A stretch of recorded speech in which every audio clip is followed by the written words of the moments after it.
talo fatu le toi taliu mai o le proclame malolonga ina o te le titili July 5 fa malulu atu moni o tau lungo le tato o le Facebook le sa o ke lava ma fa au ai o le YouTube channel le sa motusia le oto e ona tu tato ya o le lavai o ke kua ia si ma producer ya kal ai o te le mai lo ia po le arma fuanga le fo e fai masa ilia ia po le atono ma fuanga wa lo ima fa pea ia me se fo i tato YouTube fa malu lo ia te o to lo fa ngai na mai ia le tato YouTube le oto e ona tu me se fo tato e longa o le Facebook ai o le tūlanga le mali e tau fa foi la a kau fa leanga le amainga e se kai o sanga fa to fa la inga o le me foi ngai muri kai uma ya ka mai pako ye o iai o le la lau o le va le o le ku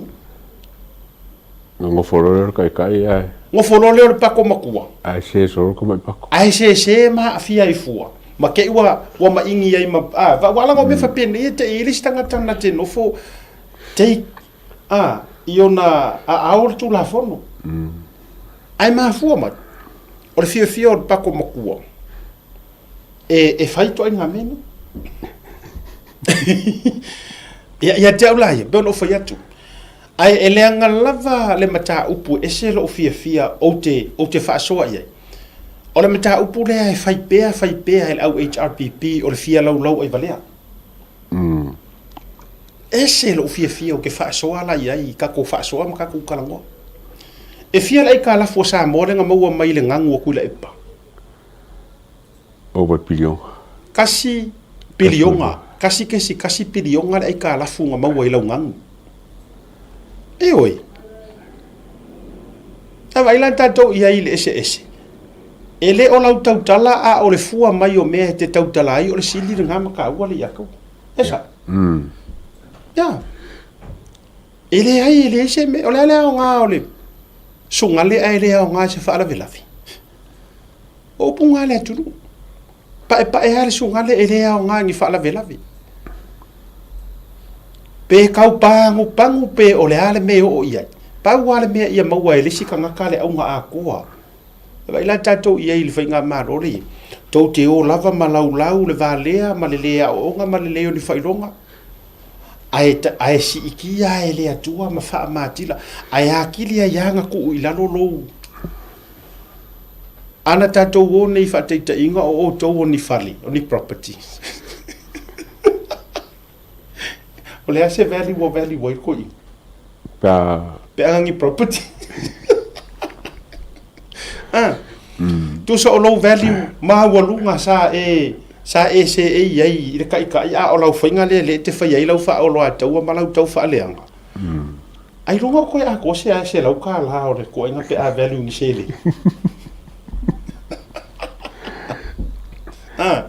yo ala ngai fufu le nga le wenga na lau tau ya tuai pe le nga ale nga yo le se be le wenga na le o te fai tuai o matuale ai se mea ya o le whaau au pea ma le whaau au pea o lana wha o loa taua o le wha tupula ia fo ilea o le ino sia ma le kele ia i o kala kangaka e hoi e sa ola le le o ka kele foi uma kua ioi o skaka e le leima ke le fosia ka mai o ia o mkwale au ngala o le mele fai au vaenga ia o le mele fai le upo o le fasala lau ia o lai fa o ngale ko inga si kausu hengi viewers ai e ki nga fa o ngaku ko inga uari ali ia filo mawaya pe o pa o tavali e ti nga na fa o nga atu sito ina o uma palai wa makwa kuso waru ma rims le mela o ye ona ole nau e fai la to viewers ai kusai pe alu ai pe ila ro ka valea kusa pe alu kusa ele o ko popole ia o fo dingo ole awori ia ele popole pe o alu ai lunga se kamali anga le pe to ela o lunga ia se upule lei morko inga ele ko ke ngame o la opo le nga foi pa ma kai wa ye fai foi mo ka ko ma kai foi lo ka fi mo ga vai mun kai foi ko inga ma la ka mai ma le ka len kire o lo yai ai ila mai ka i da uri mai fa ka ngor ko inga ele o la ko mamla ma ko inga kai o le langa ko inga wa sa ula no mamla mo la uri ia ai ka ko sa ku la uri e lu a o matua ta a lo o le wai sei vai la o le wai il tatou wa cover shop le wai i el tama ta ia hana le tatou wa to fati al tatou wa fatal noanga ia mal tatou cover shop mai ia ona to foi mela ia le tatou wa faʻasoa ne vanga le fifi tatou malo a fio mai a i lau ainga le no foanga e matua faata ua ina i so o stangata a o e faata pena i mo no tu wa zeato siaki mua o pe balanga i le malava le tele ona e anga ine i lo tu to ngavani o lo o yai le tatou VIP terminal ma e whaanga solo ai loa i le security. Ona e ulu whale ronea i se vai ngai matua i maa hofa tele lava lona mātua fi le whale olo airport VIP o lono winga o oe o se tangata matua tahua tele ia te imato.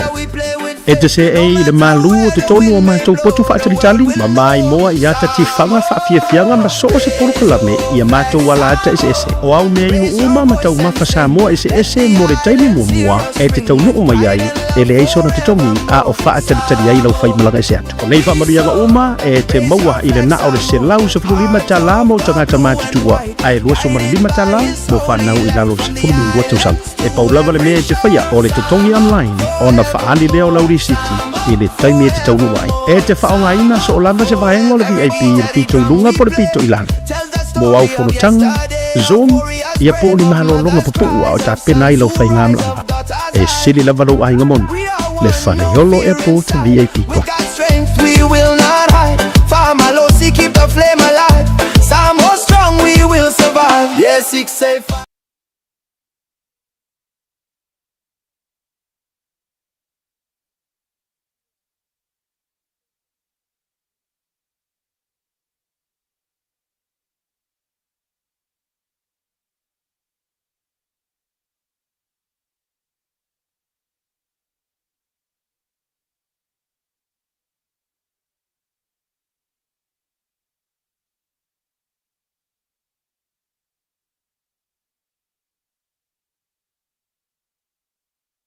A fio mai a i lau ainga le no foanga e matua whaata ua ina i so o stangata.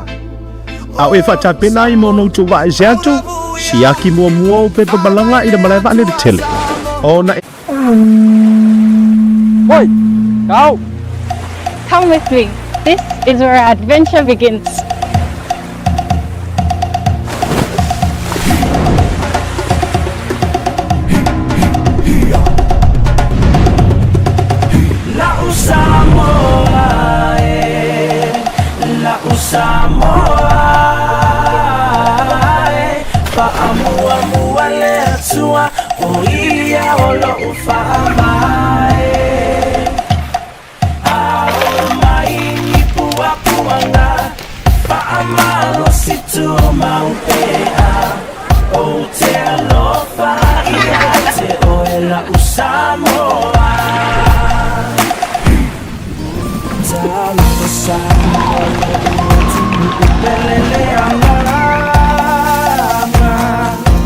I say yo pese atu mafamatala lo matamo fiele mafai upuna famatala ua numera tasi foi oe ile Pacifica la Samoa la Samoa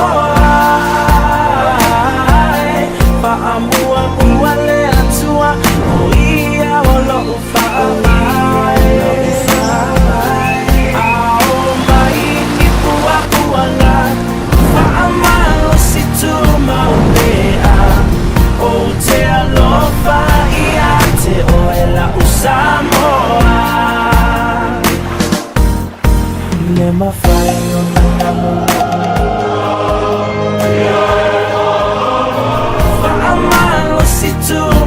pea o te alofa ia te oe la Samoa la Samoa la Samoa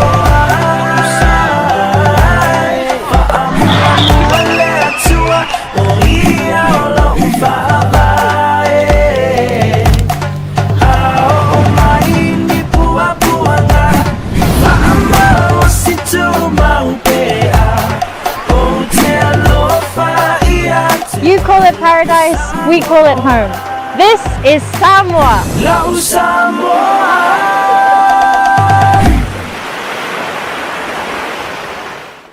Jamiro wati lo sumur family tu jelili tu la lima ile to e fa o proclame ma to fa tasi male to sala po le fine ia hana city veni malita to wa official po le company insurance life insurance o le cover show ia per masania I inisio aso tofi I le taimi masani ma lo so fo manuia hana ia ile nei vanga fo yo le aso po tau umi tau tele to e feira Ui sa ole ma fa malo atu lo afionga me se lo sunga le atawa wa mai olua nei aso pisi ale vai aso Io wa oro pisi le atawa I fa tau ngor Mother's Day ia o fo yo le ai pisi mai de ngad wenga ma le tele o ia o mai ia le tatou onanga Jason ma le tatou company o vai le siva ia so le mole ato o ke la kui fa la wi lo ola ko ki poloka le mole tangata wa sign up o mai le o onanga me se tatou fa sala longa o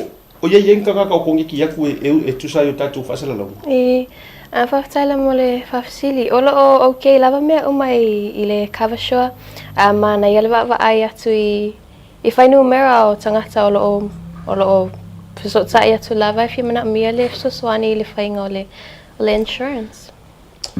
Malo fa te ro lo yese fa apitoa mo le Mother's Day tau te o mai fai o ai la tatou amata na ni so tatou wa fa fasili ma o te lo fo fasi umi o ke le fo kanga kai ko mo mia fo I le to e fasili mai po le tatou wa packages ma tu lo pena ai olena ai telena I fasili e afia I tu langa fo yo tatou afianga tu mau so fo malo noina ia pe fa Britannia ina fo ile le chronic illness yo mai tu mau ale to mai fo I mai ku mau mai ku fa solo e tau te afia ngo fia ia mai se tatou tangata Pasifika ia a mai se fautuanga mai se ole ase au onanga tatou le cover show ma se fautuanga le leimo I lantou ia le taimi atu e sign up ale ia nei ma ia tu fa solo ma mai tu ma fa tala lava mole fa fasili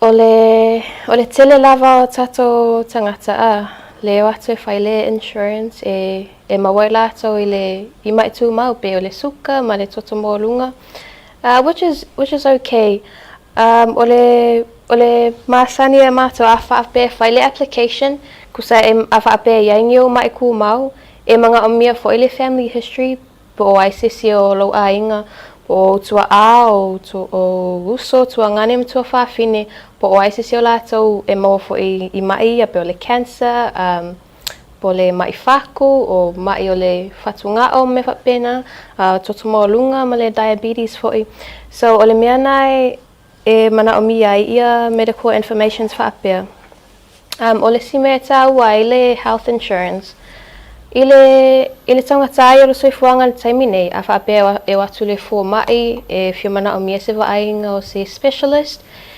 afa apea ole public health care e ile lisi fa atali ila to e va ai ia se fo mai ma se e sosoania te ila to afa apea e se la to health insurance ele ta wofwa ile public health care e na ole fa atumula ole pepa ia ma ola to e va ai le private health care ia ona fa atino la ia o foi o fatino nga e tu pole malo si ole tangata no ringa fa fa ngofie sorry hana wo ula fa ngofie e le ko kawarula o e ngofo le so ako e fa tati ole a fai uma o to le so soninga lea kongeki mfutulaga O inga ngalo walu ai lo appointments lo set mai is a private specialist. Mana ia tūlanga i packages. O le si vaenga lea o te vava ia tua i fia fasili. O le o mai lai leka kera ka koko morunga ma vaenga whapena. E mawhaina tau mai po tu ai ngā policy se entai to ai la ua. Surely wa iai ni nai tangata whapena wa iai. O atu ai ngā kava e ono entai to ai o e lea e koko mawarunga ma isuka ma tūlanga whapena. A le mawhai na whaila o life insurance. Okay. Kusa o le life insurance, e SMI la i le health insurance. O le health insurance e iai lalo le product e ka o le trauma cover. So o le trauma cover e kali mai mana o ngā i mai whaapea i le diabetes, high blood pressure. Ai fuafua lava la i le lelei ona e wa aina o mai ia a whaapea o le e maua o i le suka ma le koko maolunga, but you're not taking medication, e le o iei so ko mo whainga whaanga le ia improve lo soifua malolo inga. E ke le akula le process e aluai lalo ia ka ngaka ia mawai lako le trauma cover a whaapea e whai le application ai wa ai akula ko wai mga o mia mai ia medical information al ka ngaka mai le mai e mai la whai se whai unga ale provider a whaapea wa ai akule provider e le o lai le nga a wa ai o elo so fu malolo inga lai le kama whainga o fuala au le lo me ke kausami inga ma o lo exercise e kama whai e whaaki kia le mai e mawai oe e whainga fia o nga mawai oe le trauma cover lea e cover ia o mai. Whaaftai, o le na ita ua le tuai ngā whisosoninga lea i specialist man ongoing medical checks a whanga le whai. E o le hale e ise se au whainga e whaangata i role tau whisosoani. Whateta inga o au la lea ua whai au makwaru so oa ia ua umi fo lea umi alea lofa mai o lea tua e ui le mai me tūlang whapena. E ia ise li miki fo i lele o au visit e whisosoangi ei o kou e kawa po le mea e wha au ia si o inga wala au lea tua mo tauti. So i le kaimi le whai le application e iai le set amount of this private medical cover. So iai le amounts be 5 afe a whaapea la e ke alu so o ai le fo mai ma mga omia ia le private medical cover lea a whaapea se ilonga la e uma le 5 afe lea unga mga omia lola ia pei lava lai a makalonga pei lava i oe a whaapea o le ke mga o e cover le e whaawau pia ale cover inga le private medical cover lea o check-ups me whaapenga e mawhai unga koe review lo application i unga koe whaapopo la i lunga sisi amounts e cover po le ale fia o check-ups i le whale mai o la e cover i le private medical cover ia le kupe. Maro whaaftai lea tau. Hana, whapea o au le maua mai kumau. Au lako mai la fo mai kiro e. Salo ele peko suo mia masinga nga ke olai. Ia. Wa pe vui. Ka foi sa usiwa. Wala nga kero ka ko fa penga. Pe fa ka maka ma ku le suo nga ko me fo mai. Peko ngo masinga nga ko peko suo masinga. Where do I come in? La fa fenga fa so usiwa pa fa o lo e ko nga kulanga ni. Ko ki siringia ya o lo ka me fo mai ke o lo ko hana. Fi fa so insua ala ule au ka me fo mai ko sulo ma singa le ke ola. Yeah.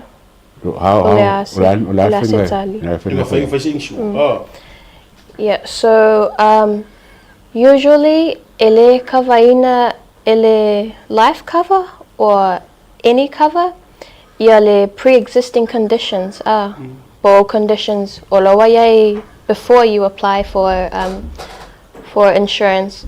So in your case, if whaafenga ka le whainga o le process o nga ese lava ia le wawa ainga providers ese i le kūlanga lea.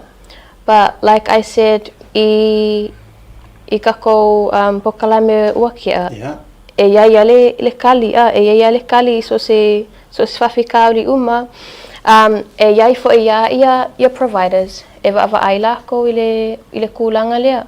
Paua le mea mga omia o le medical information, ma se kusi mai le fo mai e whaailua mai ai pe kalusanga inga mai mga omia o le kava lea.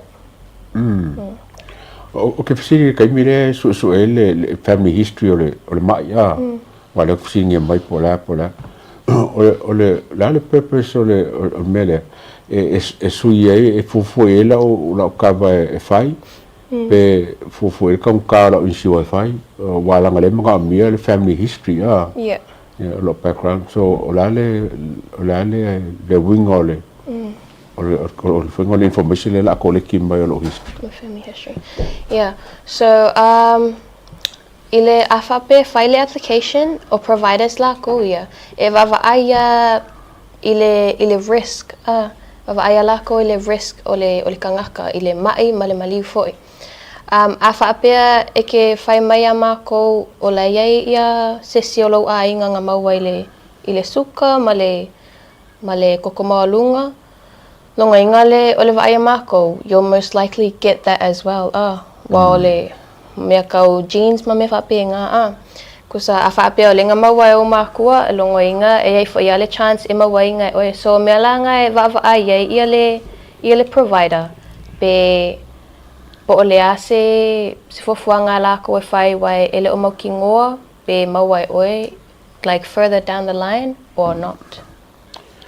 Ole me sini ka wo kia hana fa fonga fo e kungu ma tsi sila mai ora kala le fai ele se me le se kali e mafai ya nga fai se me lo winga pola fa nga ka au ka kingo fo ai fesidi ni hana ngo le wo mo ko fa se pure fa pe ele ya se me le fa nga fai Malu fa tai so far hana le taimi lea fa to ama tai tato fa la wiloa e o mai dingi kaimi oa ia ngase o lo tele ile mamalo le tunu o ya fio atuma tomo fai sign up tatou insurance o le ke mai ko wingo ke le anga le lifa ka ko fa tsala mo fa sili ia o te lo tatou lo malava ia mai sani ia lo tatou atunu ia ole mai suka lava mal toto mo lunga ole si foi mai wa mata, like it's not really up there, but ole yai tangata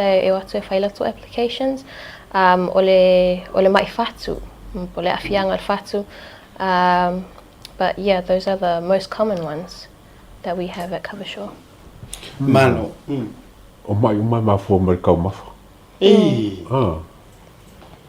E mafaina ole le fisilia fia mana malama wai taua. Afa pengi o lengo ka laku faila o assessment ma me uma o langa o seki. Awa o lo diagnose ma yo me te le loa. E o afo I fo ma I ke no kai mi alela o uma nei penga se ma singa le ngo online kama se lau pasenge hoi le ro ma lo sima. Ai ke wo la vea lo ai o diagnosing isi ma I ma va pena au te o to pisa tu la vole ai a lo pe mengi ma me ai ke ila wo ki ai e ma fai pelanga claim la claim la u ia le fo le kava ke le mo po le me e ke wa va ku ngi pe pa fo no ko ki le ko ke I ma to fa pe mai o le o ki le heart attack o le suka o le sela ale o yengi ko fa mo yo me o le atu langa tau tu pe a u mo me le. Yeah, thank you for the question.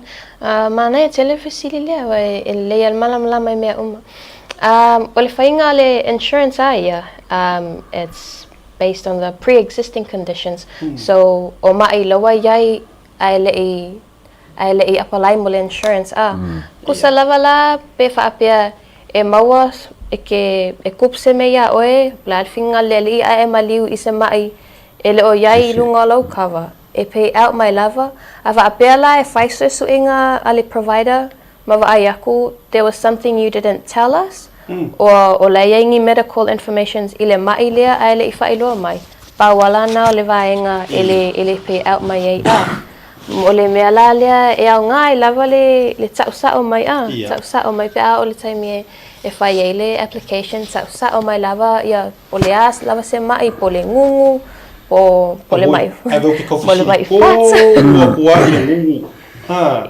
wai tele na mawai ia le fionga le pule a fui mono E kawa I fui la mane e aro I fui marangungu me.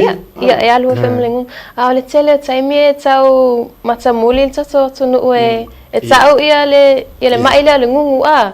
Ba e lo le lava e matua tele lava le afianga le maile tono tato tunu. So a fa pe ia lo ngu awale mai tau mai wai. Awale mai tau mai wai e. Apetaya le fa fonga tuli atu. Awa le awali ngi au nga io e fa mai ole ama le au le tau tele. Ia hana e ia ni sita tu fa pito olo alu mole sautina ile deiva yaso ai tau tele I. E manisio mai nga te fia a fea le tatu fa tele no fa mol.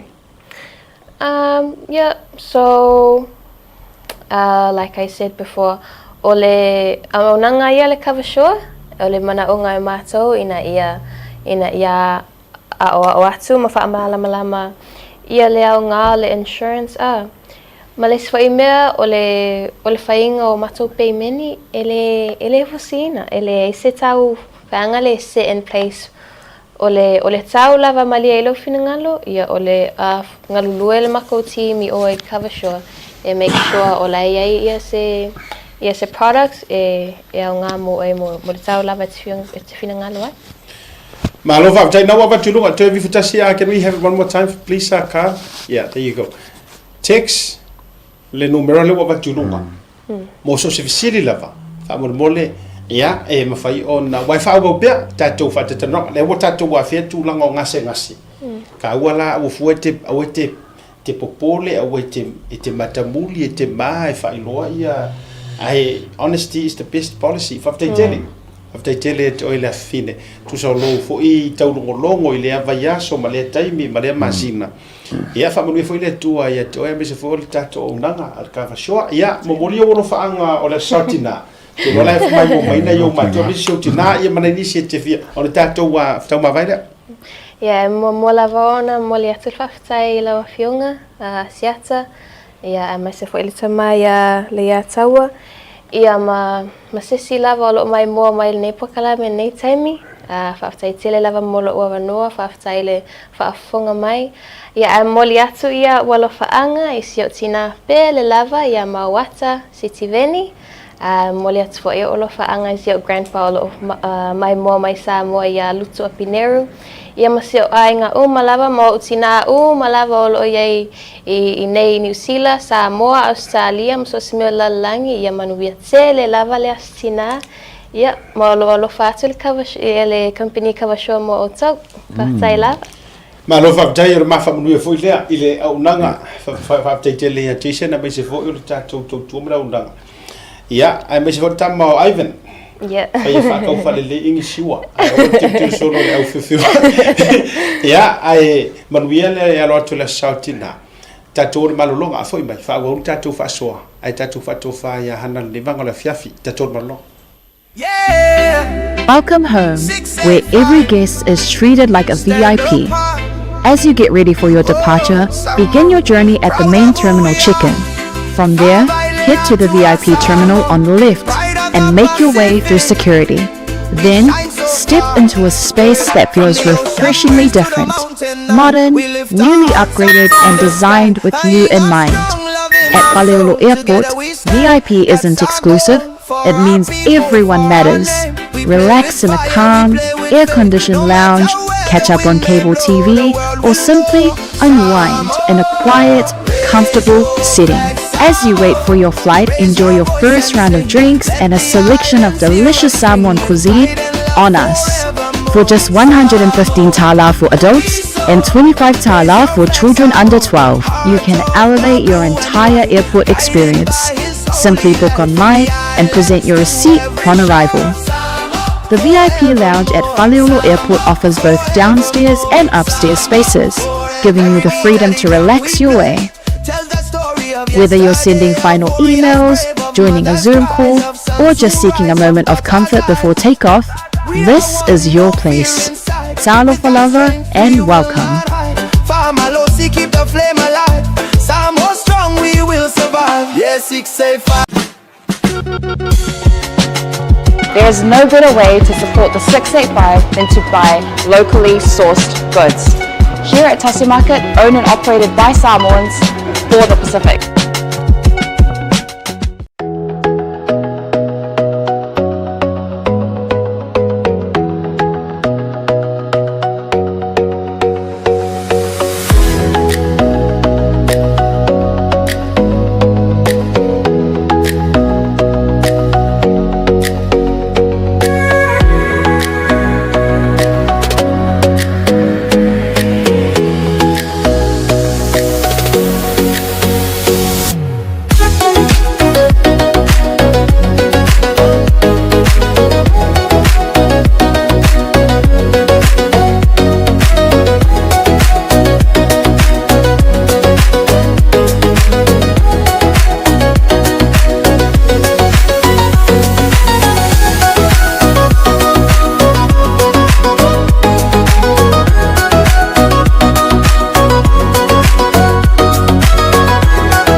Te mero watile ua tōru suma 5 minuto te nili tūla 5 mai al tātou whātatanonga ma le cover show i le awhawhine i a hana lolo sitiveni ia whawhataifo i tātou nanga.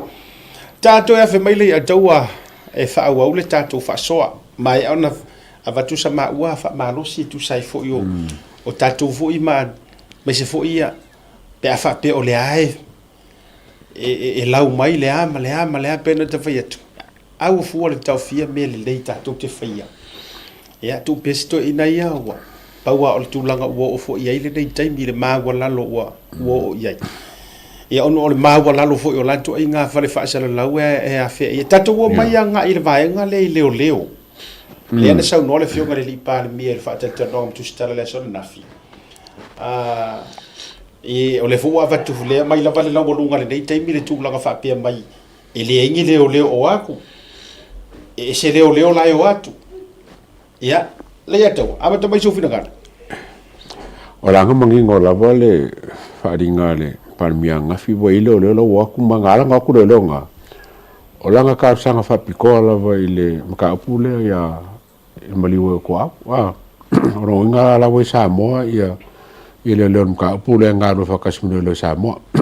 Ka pauha me fode sau kau kikire ngafi. Ia. E he kaunga ko kaunga so onga ia leo leo ia. Onga leo leo ia le ela ko mission, ela ko special mission le aku Samoa su engal kanga maliwai ia. Ia ko au. Ai me se foi la ia team le fa ku le wa ia le team le kofi a. O me ia le kaunga ko kano ke le walanga o ngā runga wha leo fo le su enga o se maka upu o le wha polinga e whainga malo ia misi o kako umala ia pele ki au ia o launga ia walawa le kako iloa lau sa mo leo walawa kako iloa lau sasangi kako leo ai le kaunga ko ka ilo iai ilo mangaku o se vaenga e kaunga ko pui i leo ia ku ingusila Bala ko ngā runga lai whai ia bawe ngā maua ka ngaka le? Ia, whaaftaili e taua. Te lo fwoi lani manino i o le whaasoa le whionga le lipa le mia. Ia. Ai o te le o malama po o le atonu le nau ta ingo tua o le malie ai o le tangata le whisiri so o le melea. O le malia o longa loko e a fuainga whisiri so o le ngai makau. A la ua si la fia. O la ua i Samoa leo. Tu sau te langona o le mele mana o ai le au fai whisili ia. O le whapea mai o le awhionga le li pāre mia. O leo ko alima ia, fōringa ia. Ia. Lako ngoi. O lako ngoi ia. Tu sau te ilore mea tonu a le mana na o iai. Mana o ia matua single out mai lava. E ona whao ngā fo i lea o Wala e kasiale o mafuanga ya laina na mana o sei io na fa kamilo foi la ia le o sai korosi foi le ka mo fai fase se ma fa ngai leo. O le si vaenga e tu o le mele nei. O le meo le e saua ia kou fesili, e sau fo i le ngangana. Tau istanga tai tau te le tali tonu ina sau nganga palmia. Fesili ma sau sau. E saua i lau fa fesili, ma lo fesili so. E ke le lava le kala le o fai aku ia o e ioe, o le wa iai, o le la faisu e suenga ma me o fa pena. Ai, o le mafuanga foi ala ina matou tango fia ku kongeki o kou e fesili mea ia ma mea ia fai isi a wadi ia i whakaronga mkuila epa. Lau ta o te whatu sawa warang o mea fesili so o yasi o eli a kuila epa. E le saula si o eli e sau e fesili ia la auli walanga e le se whaku e sau e whai le melia. Ai peila le whao ngā mai o kou ia kou keo mai kou nganga mai o le mafuanga foi nā. E a leon tō whafonga mai. E mau te auto mātou tala. Nga umale ngofo ka ngakala e kau faʻasoa le melia. Ai amo i oe le a monga o le upuia ma le kele o kala ma mea uma whapena. Ar fesiri lo uma fufau. E ke le inafia ma e lava ma e marielo loko o la usau ngua. Let them run le process o ia mea. Whako a kakola la ua le pelo le fionga le palmia. Pe a kou whafonga aku. Ua koe foi mai leo leo. Lei ma se mea ngawhaia. E sa ole eto? Ia. O le la kou ka ngofi lau le pepelo ma kou fesiri ma salo. O le haere ele ikiria le mai sa mi le whamsingonga le ngawhai ngei. Walanga atatu tano fie kongeki mea umale atau. Ia. O le foi iai si ule kau ke whakarikari umai le na tau mawana ia uso taingana nei mai Samoa. Na ile hearing ngawhai ana nei. Ia. O sunga ya Samuelu. La ele o mafai lava na lui tua mo sila fia le tele. O le winga la tala. Ai se ako ke le o ia ku i fesili de ngamea. Ai se mo koe. Ai se me ko ke le o ia ku i fesili pe ai se usanga fa fari pui e kamalea. La mafua. O le hana mafua anga uo ki ese kangaka ma me uma fa pena. Fa manu lua tu pe afa pe to te fa fonga mai o mato te tele atu ya auto ia to te auto fa fesili. A ore upo moni. Ua uma foi ko inga fa makalanga ma ko inga upu e ko ki ola. E foringa mai o lair kanga kala ngofo mo mono atu fesili ya o to fesili. Now, ele wingo le tala lo te fatu ele se a fai so a fesili ya nge kas.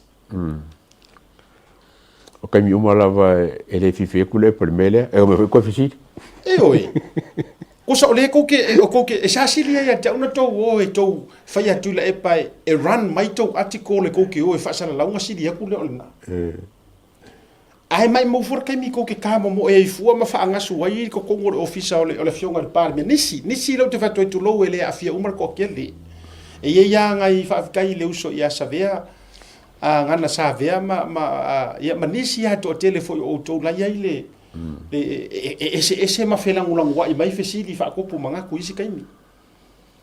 Ai nana ta fa tu te ka ke fa ngo io le ko nga le vole o ye. Pe wale ai ni to su enga le ko ke sa i nga ma fai research. Ai na ole to va ai lungo social media.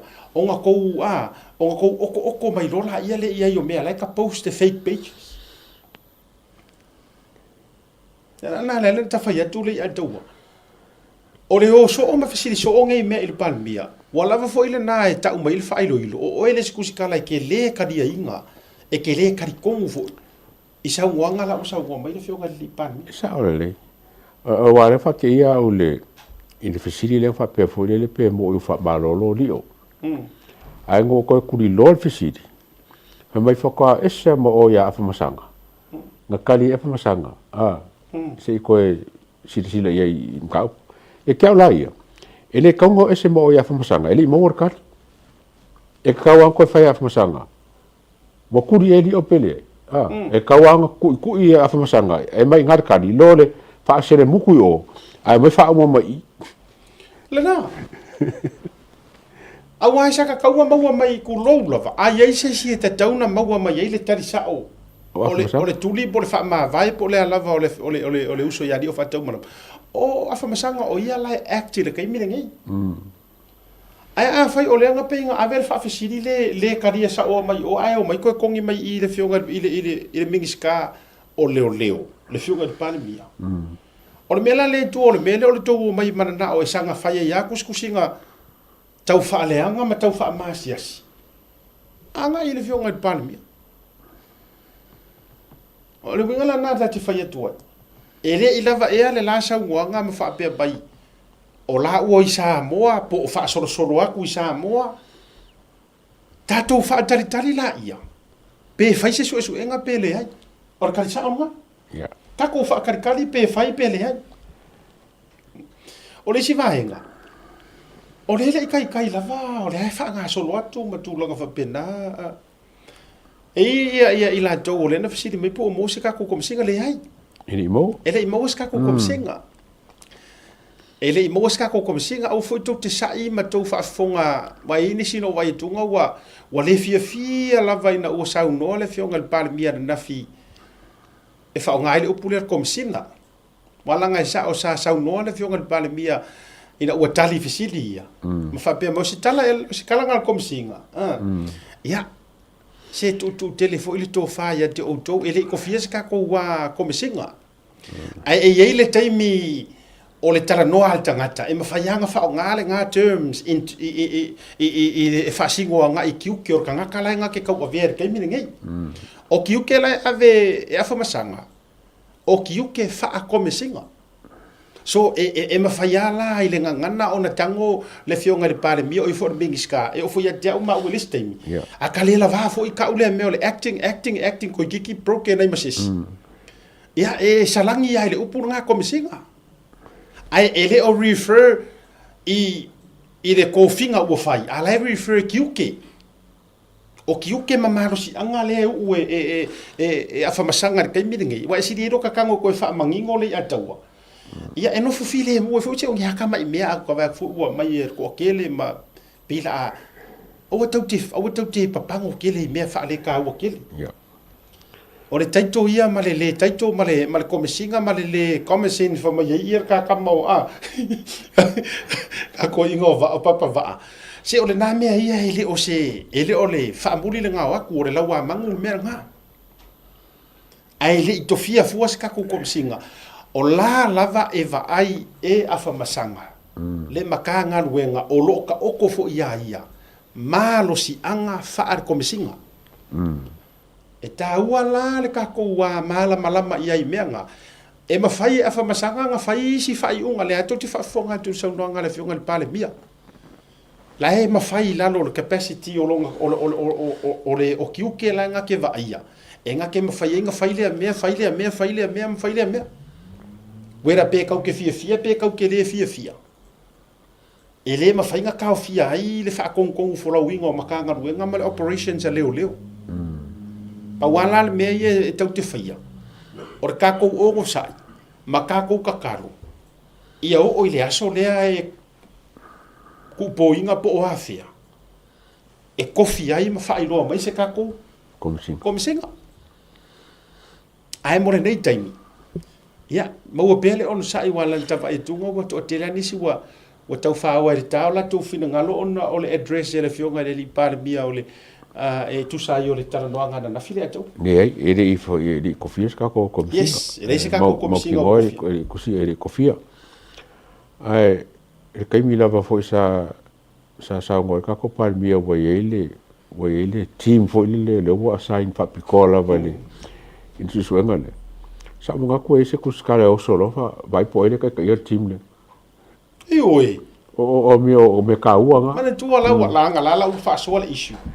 Walanga leo kako lela wo ngefu ako lola kako vai poile ka ka team le ia mafai lola se fai ki nga fo ai sa ka nga fa mangingo lola poile ka ma ia kako manko le o team le wo kofi o le ngalo fa kasim ka ka yo ku musila le ia tua sa ai ina ua fato a malol fainga malo lau faʻasoa atu le vaega lenei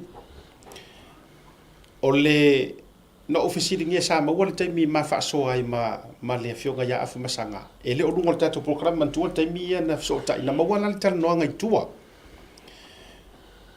ia lai faafoga mai foʻi lē o loo vaia le matagaluega o leoleo le lau faʻasoa atu se tasi o vaega faatauaina na matalanoa ai na ofisirigia ai ina ua pale mai o ia lea ua fai ma komesina e vaavaia faaletumau na te vaavaia le matagaluega fokauma ios fatoa mai a leo le tatou faigapalo ta foi le snap elections sa ofisiri tonu a lava i le mafaasoa itua o le a sau faakofalaʻiga i le makaupu le waipio le makaupu a le leu agugulu mai ma tele aiā a e kogeki le makaupu le hit and run o le a sau oe faatofalaʻiga ese mai mea na fai e logo le sa tou galulu e faatasi ai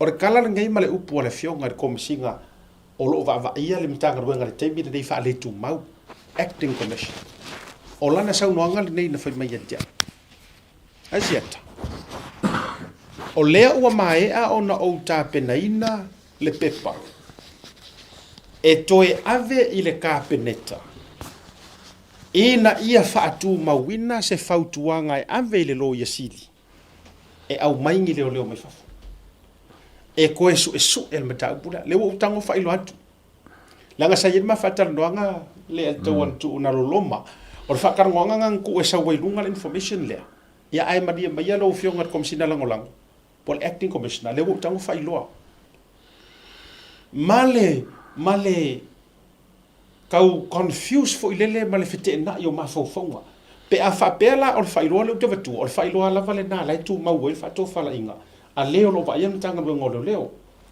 o upu nei nei e saunoaʻi ai ua uma o maeʻa ona faailoa na ave o le kagaka la sa ave i ai lana pepa na ave a o vaaia e le afioga ia molipola ana rosa ma a toe lupe o nesemo le kaimiga le si mai mai ai le fionga le pale mia i sila okay na ave ai lana pepa e talu sangaina e toe faatu mauina le fautuanga le sa ia mua e ave anga i le loia sili wala o le loia sili nga ke le official le processing le mele e au vaku le au su e mai fafo e toe faia le su e ngol mata bule o fatu le mara utala ia i la official tu le mafasoa o ai la e ka kaunga iai. Now here comes the most important question le kau ke a o ai la e te tauna iai. Ia te oe mangkolo ke fisili iai. Ai o le sau noanga le ne tari mai iai afa masanga. Asiata o lafo ua uma na ave le fautuanga. A o mai ka ngaka ia. E faase e uma ese a mako o le upulen faunga i te au matanonga. E o ese uma mato including he himself. E mauteo e se umalava. Ai ole a ave se fautuanga e tō fia se private. Komis. O ila tō i ewa pe. E o mai e sao fafai ai e fesoa soangi i ka ngaka ia e o bako e wheriso suenga. A o matou uma leana la vevea uma mai i le li o lea a o iei longo. O le a mako faase e kuanga lu uma ese. O le ala o ke ngofo marikala renga, le ua ufa ilo atu publicly. O le kakalo le ataua. O la la e whaakau ua e Samuelu ni mena. E a fai ile nei taimi. O le ua whaafonga atu, o saunoa mai le fionga le li palmia. Ai le anga ile o whaapeo o details mai le saunoa le fionga le li palmia. O la e avea le wha mamafa ma le wha aloalongia le fionga le palmia. O le o loo wa aian matanga luenga nei taimi. Pato upui ole, o le maitala noa. Fekauwi. Le ua tango whailu atu. Kalawhia ngai le pawhai o whenganga ko wha ngai le kako sui a komisinga leo. Man ko foi le nga langa mai il kapenka fo ia kuana le maingo le lo vai fafo. Fai fai unga a famisingo ia kalasa o lang fau kuanga fo nga. Sa ngor par mio lauli ia mareko o lang ia fo nga finga ngaro. A fai la wo fa kasi el konunga mar finga ngaro sui komisinga. Wo kala fea ngai. Ia la nala, le la o aulai o tele o popole tele ali atu o mo le taimi le nei. E le o ngā e fo. paua le upu kaua la ua ia wo ka whaalongo ki ai e tau e o ngā tasi ma le faʻasoa lea lima pe ongo masinga kaluai ko fia foi masinga kalu ma ko le mele o le walu valu ia valu masinga taluai e paula le vaenga tau ai lo toina wo whaalongo tu le zona na fiu faʻasoa le fio ga panemia o la foi ua select le komiki son e kau ke lo har komiki iyo e kau ke lo ai aru la sua ka ngor va kele because here's the thing aru la sua ka ngor va kele ai o ka whaalongolongo aku le sau sa or komiki walanga o le sau noa whaalo i tele le fionga le palemia a wai mawhaiango o kofia o o marosi anga wha komisina wha inga e mawhai o na whaali liu le upu lea na sau noa le fionga le palemia la ua kofia e masanga lei ataua e mawhai na tango i e tofi ai le including ai ngai ia o e mo mai kasi e mo miar ka ko mangingo kele i le whauinga ngau upu marenga mawai leinga ina nei mau fo ila tatou sa mai mawhaianga o whapea ia o komiki lea o nga o lea sa o iai so nga mua ia pe sa o kau wa fia ai o ke le iai ia ai le ai o lea kau ke le ai o mama ko ngai ia ai o mainkanga ka fo no e kau it can be like that mai fko ia e le mo me fo se como singa ke fai nga fai su como singa pa fai le so la ko afia la na ton ia po ai lava ia vaenga o la fo e o ai le taimi nei e o ai le fionga le li pa le mia e le po fai sili o la no dia lo te man tavai e le se o sa mo ai fai kau e mai kau e fa le isi e mai tau isi le eto le fo na va ai le tali le fionga le pa le mia e tali mai ya salangi ai le fa pe la matua le ngol mata upu le o le mata upu e mo mia so enga fa lilo le maka upu le o le maka upu le mo mia le matua private level le toi sila mar ko kilo ia ai la senga ruenga tau te faia e ka ko ngaruenga lang sa ngo mai le fionga ni pan mia o ngaruenga ka ko ke faia o ai uma le fa fonga mai o ya o engi evidence o ese isi moli mau angoa po o le lava se vaenga o e nofo ma o e fesoso angia i case lea o e la ngai mo mia ya sa o ka ko patnga o ka ko ngaruenga na io e ka ko ngaruenga o le foi la o te nofo mo fa tata le atawa pe hongo contact mai la ko mikilia le nga o proclame ngi Ola le evidence le sa fa i programa ni ai ele mo faingo so nga kasentinga ku nga se kanga ka o kere ka ko winga mai la ye melia lono winga e mo o mia mai a tato a kai lo fo ya ya me mo faina public email mo faina tato fa la uloina pau le va nga tawa e fielo po ai ko we fa ala va ai le sentinga ku se kanga fa ko ko laga malanga ka kauanga ti or saula a nga i komiki po o lo ia fo po o ai lava le au so sue le la nga fa tau lima male mata upule lenga mai e consider fia foi a fai o fil e so como singa e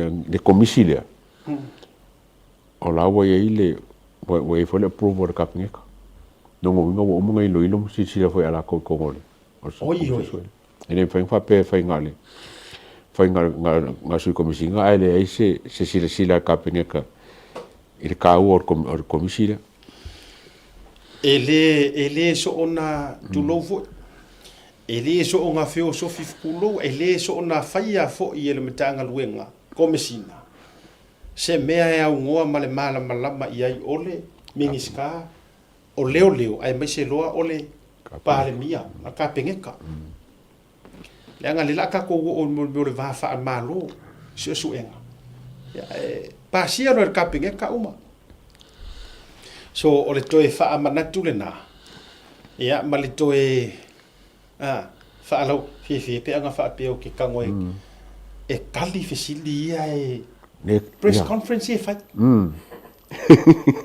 a toe ta ya e mau pe ku mai ele afionga lu pale mia se ava ngoa se ka ko e kali la ia wa o mata upu tatu mala morene mai fo fa si langa nang fai pale mia fo la fa i si ka ko o ia ni evidence yes wa ku afa fanka a mai nge ya mau ma ke ku fa kasia langa ye e ka ka le sa ku vivi fa mer kaiminga ye lo mo ko nga me fa pe nga fo nga ai le ka vale o sia ki le po ang sidingi nunga fa ring singele la lo e whainga ngai e lax koi kia korpe whaang me whapea o nga kanga rem ka me kaiminga na tonu lava ia hau o te ioe ma o amene tulou wa uile o te tautele man na fo I faini va makangaka you know make enemies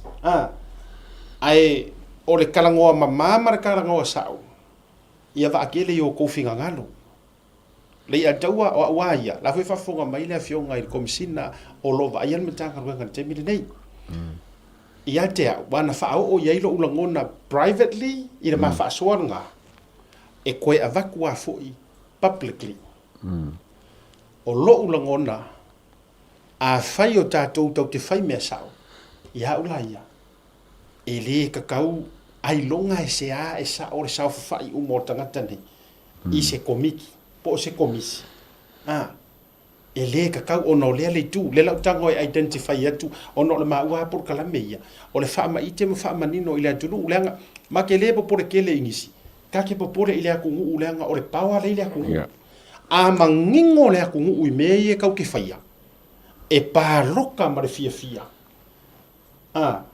e a manguia foi me ka kau ke faia le la fa tu la uia mo tunga afa na vatu le o so reason o mafuanga nei ala ina o fai atu e le te tau ona se le whaururunga le iai o le mitanga ruenga o leo e koe sao whawhai I maka upu lea ona o lea le tu tatou amata mai I le uso ia afamasanga le fionga ia afamasanga o lo tari tonunga o le vaenga lea sa a fia mai ai ma involve ai e aka ko le mele o le conflict o le vaenga fo ile le wa umanga fai le su enga afa masanga e winga ile li poki alio fa fonga mai la tunu wa umana fai mana tua mai o le fionga ia afa masanga o ia le sa fai e fa au ulu ia le tribunal o le ale me sa fai le tribunal o le su enga le nga fai le tribunal onga e karikongu ia li o fa tau malama e le a mi o tonu le fa marolo ingonga ia ai se anga fa marolo li o fa tau malama o le su enga e winga I le hit and run le li poki ali ai me se foi sta se to mai tai leo le sala tu mana tu mai foi la Samoa anga fa apea nga ese sei unga nga fai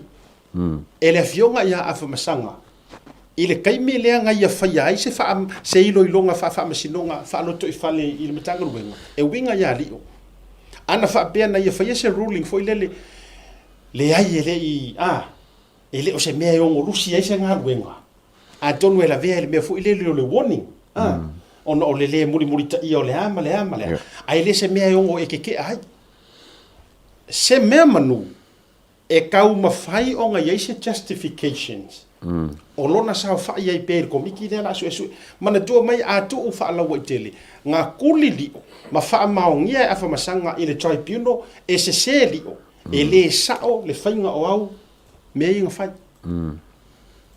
o kau sa ele me e sa o le winga la le o te fai atu ai e ia le makenga le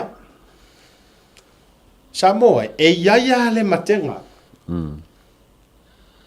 e ia le makenga le vale le anga fo yo lenga ke o tiska mori o I le tribunal a leo a le la wa ku sa o me ka o fa masingo nga sa ai avatu wai fai mai le fa masingo sa wa ya le ai la se me le fai o ko lono winga o la nga sa o ale me sa fai lio ya haula o le mea mongi ya la ma fa maongi e le te tawaina sa fai le a tawai le melia o le vala lea ongo la sai la sa yai tau mai ia leuso ia nomen ia ke le lava o nomen le sileanga ai filo susu e ngai ngafai longo o le vahenga lea o feio a tatou fa matalai se siku o le au waenga ia le ngala vevea mai susu e ngai nga feio o le ala le si mea le la koe aku fu e koe sa fa ima fa kele mangaku I o le fo inga le I maua mea ngala ko fa ia ya ola mo nga afanga dai le so fi ngalo le atu le ngof ko ranga lawa ave la loyalty o ya longo sa pure ya la ma le loyalty le miska o leo ai wo ke e me ko ko fa o le la venga le la wo mo lola ya me le wo inge ya o fa ko nga ele ka ko sa fa ye le na ya ha u faisa o a le a mio tonu a wa fesiri la a fai e mafai na fa pe mai tangata ia la ngai mongi a ele o unga lidinga sama ko fa moe uma ile kole a mai kom singa o le fesiri la ai sa e loa e se me nga fa ir kole kom singa o le fesiri la nga e kusalava pe mafai na tou alo fanga mai e tau te whao ngai nei le upu le supreme power e ngā or komisinga iei le authority e whai e kō lai le mea au kei loa e iei le supremest power o le mele ka uolo kū le mea mongo lono winga la atu e whamatala ina pe whape isa si e manga ku whapenga e kua i umai a longo la kongi rongo i laro le pasi lono winga la e mawhai on whape atu lono winga sa tau corrupt umala pe a whapea na tau I loa e se ai ngā kou I oe o ngā olong maa yeah why o me foi mari ele o ko ka mai ka ku a sia ka li poki le ele fa pe o fa le ngai nga li poki ma ke le vai ka fa pe pelo li poki le ole fa msingonga ilonga ile ya o li o fa li poki li fa kanga pe bang ku aku me ku kusa wa fai li o li poki la ko vai wa fai li o li poki li authorizing e longo le kom singo le fai try puno le na ai li fai se fam singo pe pelo li poki pe sa lo ngala ku ma wale mo li poki ai fa pe o so fai ai fa pe o so fai le fa kanga ye kam fai le la o mana mai talasa wa o tali mai talasa o so enga ia sa fai mua el tangata foi le ta o mai lona ngo va lotu e pe kai fa pe ngale ngo o tangata le sa fa pe na ia mua ia nga feio ko e sauri so enga longa lua le ta iulu mai ia le ta ile wa le to leo le sa sui komisina fo io Mona Lisa papa li Mona Lisa feio fo ai nga paule o le su enga le alanga ua esere me u fa marolo ai li o ai le fa ai de se sila ko su enga e pe o su enga le mai le li pokia kalasa ke lola oh my god boy no wonder why le ka dia inga la li mo ngore o fa unga le kalasa yeah e anga o le nga sa unga kalasa pe a fa pe ia di o alen sa no no ka programa fa mai o la su enga ko su enga le na sa no mai le fio ngal tama tai famasino e ono ana fa au pea be fa au pea e ongo o ai le sa ilinga inga maua ka ngaka le ku po fa bla wa va ila ye e mongo yo ile la ma kwali fia i lo ma le pu ile fia la ia kalasa le fio ngal tama tai famasino ona olona peina te tango e tau whaata mai. Se vaenga e o maua i roa kanga ka lenga vea i tuma. Ma li poki fo nga lela a maro si susu enga le. Ke ma kuanga kako karanga ma li orisi a kako orisi ofisa kuai. Sa whaera o siri fo lele. E ongo maua i lau li poki enga whai. E ongo maua i kakanga la vei kua. Kai sa wai e mau. E maua. Ma o le fia i roa i sa moa so enga lea. Ia. Samoa o te lofo ia tau tatou tutu whaatasi tau te ioe whaatasi ma tatou porkalami. Ka kou mawhai e ku lei ma ave pea le mau. Wa te tau ona tatou wa ai le suenga lea. Pe a le ngā. Ave ai whaakau le kingi, ave whaamasingonga suenga lea. Leanga ua umana ave suenga na whai e bauta ua ia po balotu e po lingoa. Wa umana ave ngā suenga lea ukari mai whaamasingonga le hese, ele ima waise mea ngā. Suenga le ngā whai e mongarisa e hoki fo. Lono winga, to e tasi le suenga e kakau o ngā whai e kau le kingi. Kamala lea. Yeah. Ai la sesi e te tau ona involve suenga le nei pe a watu leo mai fafo. E mau ki ngoa ari o whatau malama. E kaunga ia team le. O i lea e pula ku aisi ka mai moli kiki lea ka leka o mai kalasa i lana whai ua.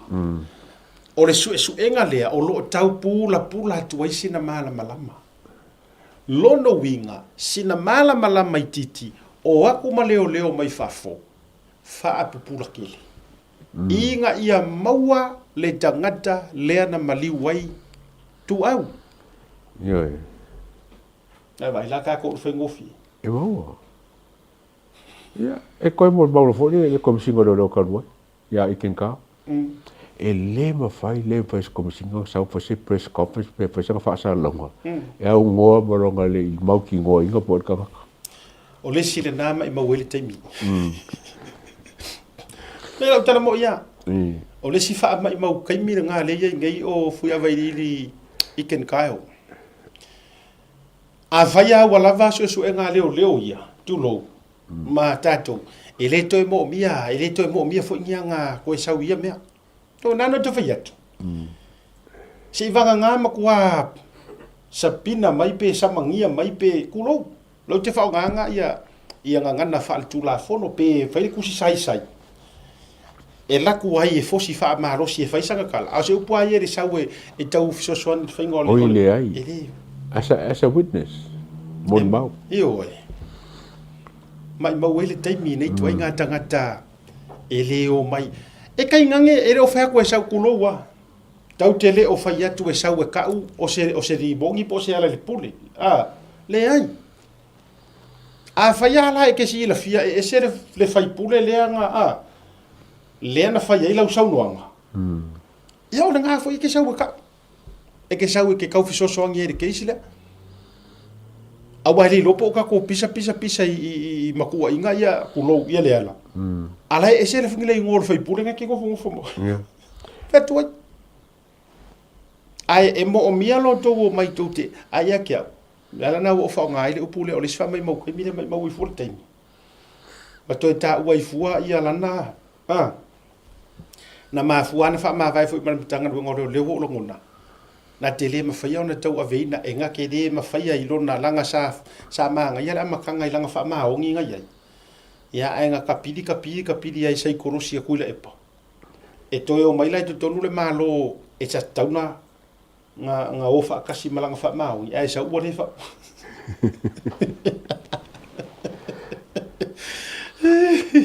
Ai pa mo le mo fai langa wha alo ia fo ile le e kau loa ile ma mafalanga mea la fai pia fai e re kau kare sao.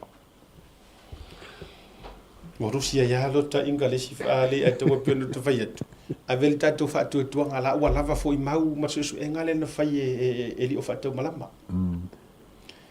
La ua lava le nā he ave wha ka avale e le polo mo le neiteng. Ia, ma se i whai ai. Le si wha henga li o le aka ke re i wha arongolongo ku amaka mengi drug test i si whai pule. Ora ua mahe ale fionga le palemia. Ngā leo ile fo fai leo. Ia, e tatau leo wa lango latou. Ai, o le aele i whaasoloku po inisi le so o mai i le palemengi. E wa kone koe mawangi. Ole koe mawangi. Ole koe mawangi trucks i koko wane wanga. Wa kone ko masinga ele koe pisi. Ele koe whiuranga sewe. Ole, tasi le nā mea lea leina na tu fasili pēle mangau. Au kakarongo hoi la ia. Le au miki aisa la ka fans wai foi ka fans e miki aisa. Mai. Wai mai whakarongo ngā a poinge po loko e po le sa whakarongo limo. mai le ai fa mai vai mi kinga la isa li mongi ngai mi kinga la ngalo ka fa di ka se le la fongi le su ko mai de ai ma ko ngi mi ki isa o mi ki sa ala isa li mongi lunga fa ka fa o fa se le la nga fongi le su mai le ai papa e fi ile va ai le ale si foi mi ile va ai le ale si foi mi ki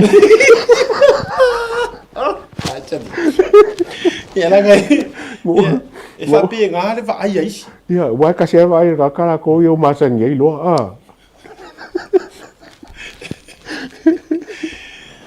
e mana ia le faʻasolo ma o le luʻi foʻi la le la avatu nei e fesoasoani ai ua manatu ai tolu a vaega laualuga o le molemau samuelu muamua o le lavea i o le atalii po o le a ia tuʻau ma le tino lua o le taupulepulega foʻi lea e faaole oti i le suga laʻu le maletoa ma le fioga iaolo ma le lona tolu o folaʻu faasaiga aisa faafanga ia foi mantua e o faatasi ale taupulepulega lea ma le faga a vatu foʻi le o le uiga na laʻu tala o lea la e kolua vaega laualuga ia aʻu la o se kuʻalalo la vatu tatou alalo i le afioga ia le ale le pule rimoni ai afi o le kuʻalalo la le la maavatua faapea taatia ia la le hit and run o lea la aamaka ua lea ua saugoa le palemia laua ia kui Samoa so kakia la laga vaega ia aua foʻi la kako faakalikali ia la seia oʻologaimi taatia le tulou le taupulepulega e faaole oti ia oe oi sari i ia laauli ma olo faapea oe le gaikua o le faufauga lea taatia e o faatasi o i le saʻiliga o mea ia a o le drugs ea ele mafailaga e sui fola e faisiga au siaki se ele fola e siaki prove mai lai a matou auau ke laloga a sauloa ko inga e faisaga siaki drug test e lai o seki managai kaimi ona amatalo lea ona toe tausau i luga mafofouga o tagata faapea oi lea te pese peila ea se la se pea vai ea e magaia laga faukua magaia e nga hoi lai lo sa o ka kama miki aisa ia kako fan miki aisa ia vai mai o wa a fai testa di mongi pe wa ke po ngai ngusira po fe e lai mo sa o ia ka kama i ia na le winga nga lu fa ko ia fa fo mai pe senda tu ia ile ma e ole fautuanga le la vatu e le o se lui o fautuanga e ala le mana ia ai e sui fola walu mai anga faile sia ki o parmia ai mana ia la le luoi fo ma tuila epa prove mai la le sia ki ai me sia oi wala nga tasile tu ai nga le ku ai oi e ala le mori mago Samuelu e fa pe te fa nga ina ia le tui e fa nga e te tango e fa nga ile fola u fa saina lo le isa ile nga mori mago ka kia la le kau pule por fa tonu le fa o le oti tatia le hit and run ka kia pese i fa au yeso suenga wala ngol mele ia hi sei le mele ka ke faia se vanga na o to la vel fam sinonga ai o le drug test la ma ngai ya lo la ale ale foi la mo foi faingi ma o drug test ia wa ia la ngai le o yese me ko ia ma o wa fieso o va mar se furu ko sanga wa e mana ia le na tu ala maria kalusia la fa ke ese ile nga it's like pure kalafu ile get that out of the ai se maria fai ai fai fongo la suru furongo a fo lu furongo ma singi fai fongo ai ala se maria ai fai ni testa fai puleri o da sort fongo tu mana ia ai mai se ngai ala nga pe o ia lea e ia ile ka ki ia ngisi fai pule o la miki mari ka ki ia la ngai le o fa pe o ia ni mori mau savi mani mau tu ai atia a fai tasi le va ngai ave ese ile fa mama fa malo tau au ele o lo wa vangoa la le va vi fai au ki fa ku ko ise umar tau sanga walanga a tu wai nei na fa ia ia wa tili fo ila ona le tel ton winga langa fo le la ata mo fai ai lua la siaki fai ia e to inga siaki fo ile le onga ole fa saina ia masiaki me yo lima o feri or kingo ke denga fai mengi o kui me ma me yo lima ha no vai aku o ki fanga ki kilo ke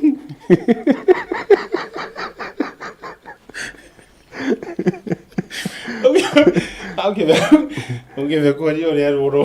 Ia la ho ku so koko e ke le langa ie ku ro koko ho ile a besiaki ia le na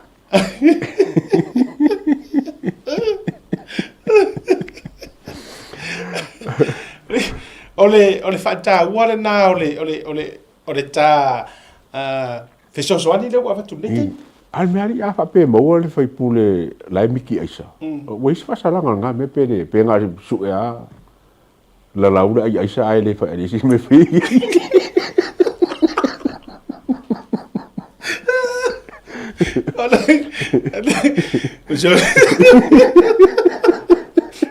il est pas bem ele que sa ngoi por sa por curafon il kofi fai pule pe abo ge a mo fa kainga ku nge ali mo ngi mo e positive la me fa ali mo pe nga fa pe ai aisa per me mo fa pe ya fai pa election a fa mongia ku se laura ia isa le ku me fa big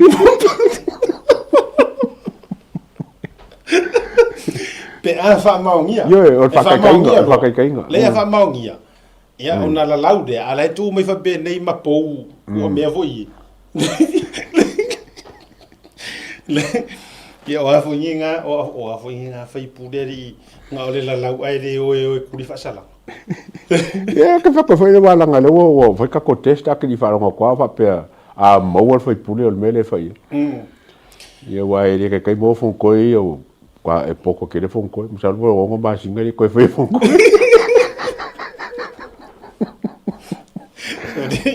ele tangata maria nga meri meia so mai chodi mai shata maria i or karangongan mako ai nga safa ala ka wari ngor ka ala ka wa ka u pa manga ye ka karong amai oro fia aka ye fia kama mai ala kama nga ko ngure fa fo mai lau ke ro ka fa mai so le ai fa ya ku karangongan mako ai nga sai so le ai se i meri so ai pa u mai pa par kanga ya so mai ai pa u mar pa le u le ai sa pa u mai fa for kanga ala wa i loa o ma ko ai nga la nga le li ma kan ko ngure ya se pa pa pa ya ki o ka e e mala mas so le fa me pa u mai ai fer wa ma de que o que de ka wa ko de la ko ngai ka se ka se ka wo pele ele se ka wo sa ka wo ya so ya ai kasi ho nga ka le ai runga le fai mo me fa forma wo por ex wo Tapi farkan ngo ga ai ga si so le pa me pa par kan ngo of so ele ka fiu na isu e va ai ma ar kan akar kusi de nga ai par mengi o i par mia male io e fai kala le anga ile e va ila ka ko ia se orfa no ko fo ma fo ngare ve la ngo fo e ka la mengi ngo se fa mo ke a mengi ngo se fa ho ele mo ke fili ai ele encarga uma que soia ko que certo ya la va ko fa kai inga sio edi olha esse cara isso not this time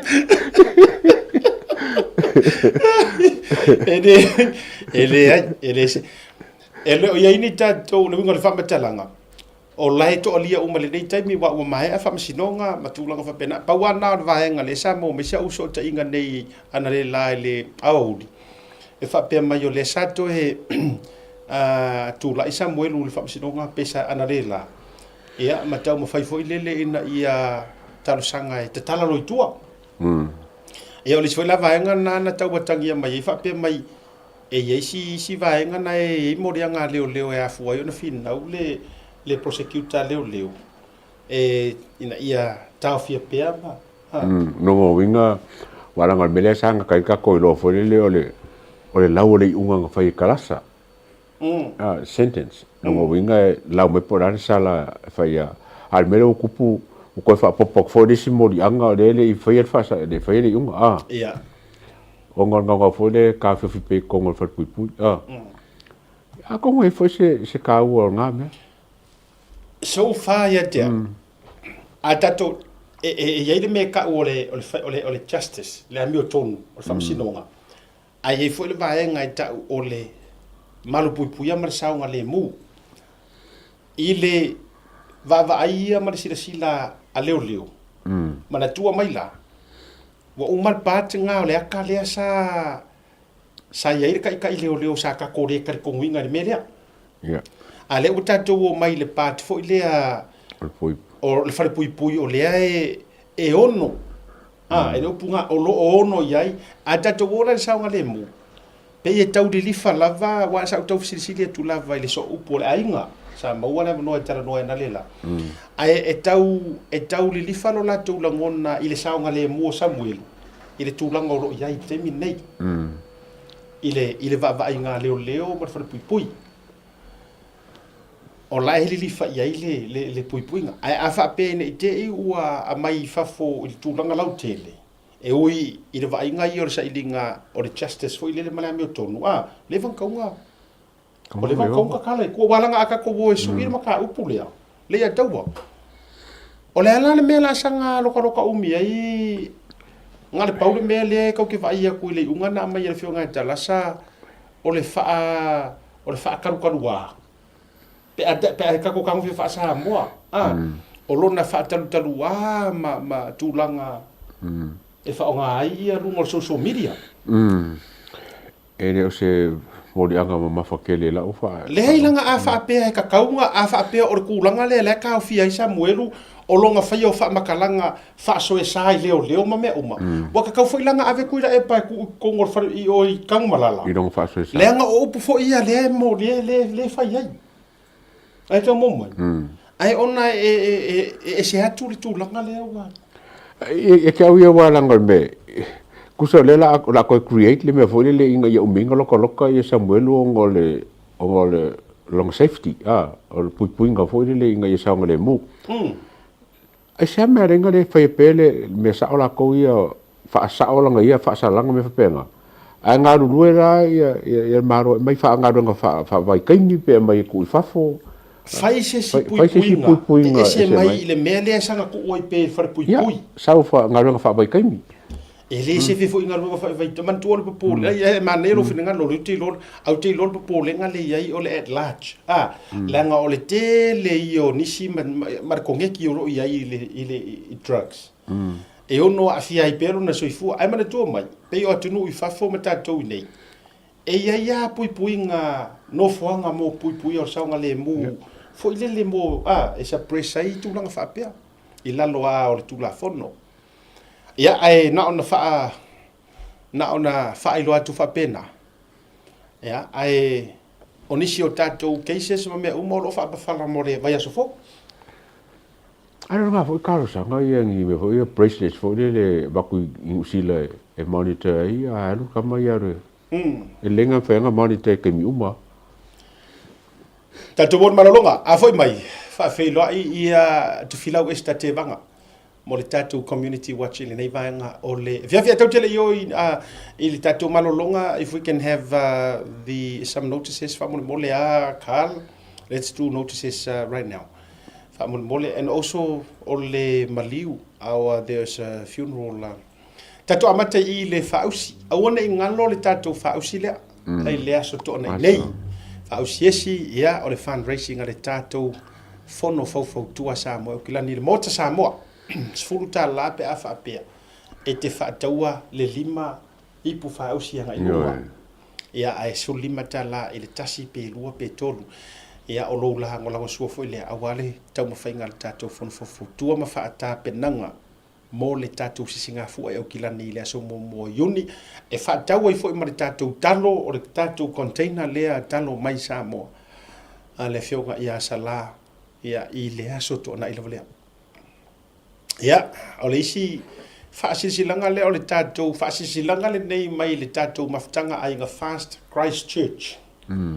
Ia, mo whaamalulu atu le tātou wa sunga ia mo le pola le tātou taitai fono ma le tātou komiti mamalu.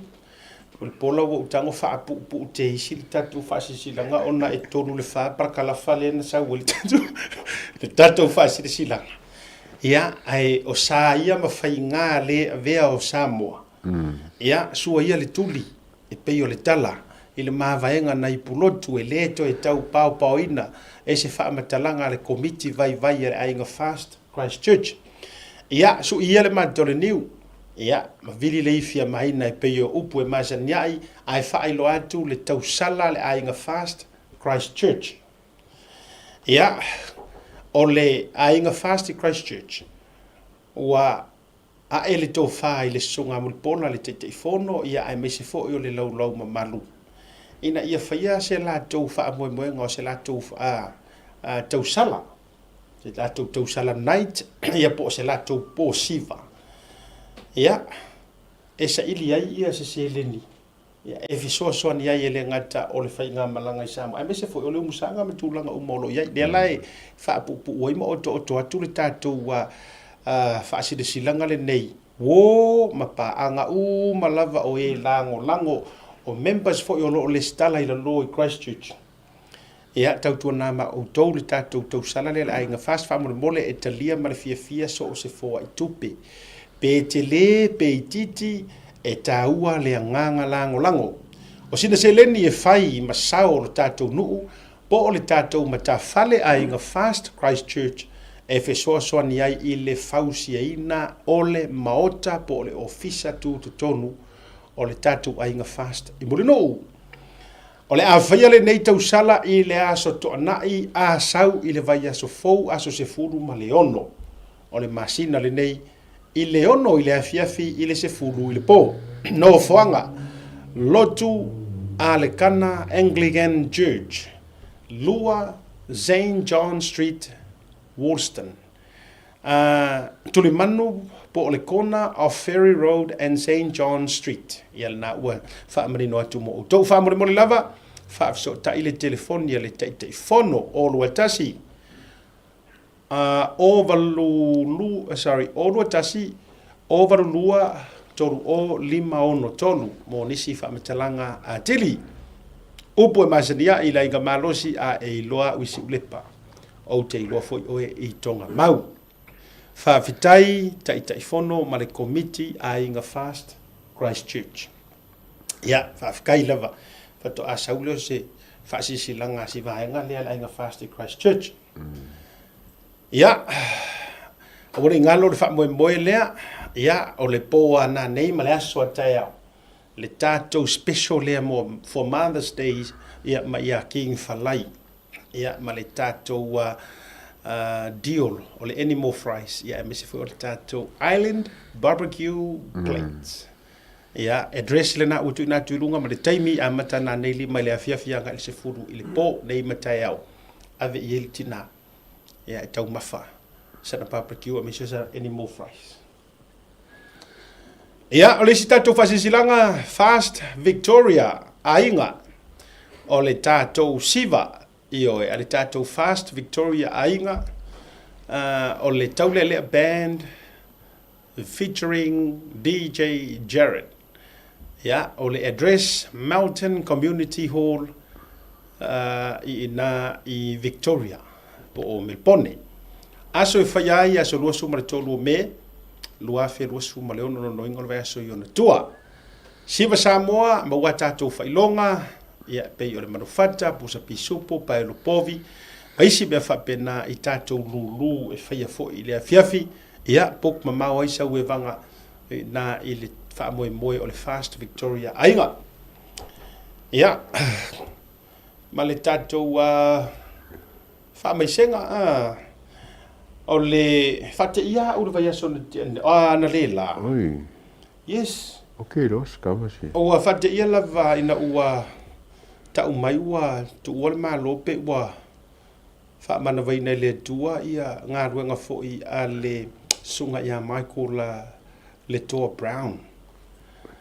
ia o le vana matou wa rota i Samoa I Waimoso. o le alo i whaasino fo i a sua and fita brown ia sa umalanga tul mele na matou nei ma falai i le fundraising le fai Victorville le sa matou feilo ia i masiona falitua ia fiasili brown ia o lo soifua no tulanga o ngase o le tino na le pa au mai ai o a St George ai I think o St George pe afpesa e le bata fale fo i le Las Vegas ia pe ta ila o mo mai fa metalanga ia ua maliu tu ole malo e le tama ia por sunga ya Michael Litoa Brown ia o fa mai senga e molia tu i le falitua po le tina ia fiasili ia fa pe fo i le no falo ona o le vala au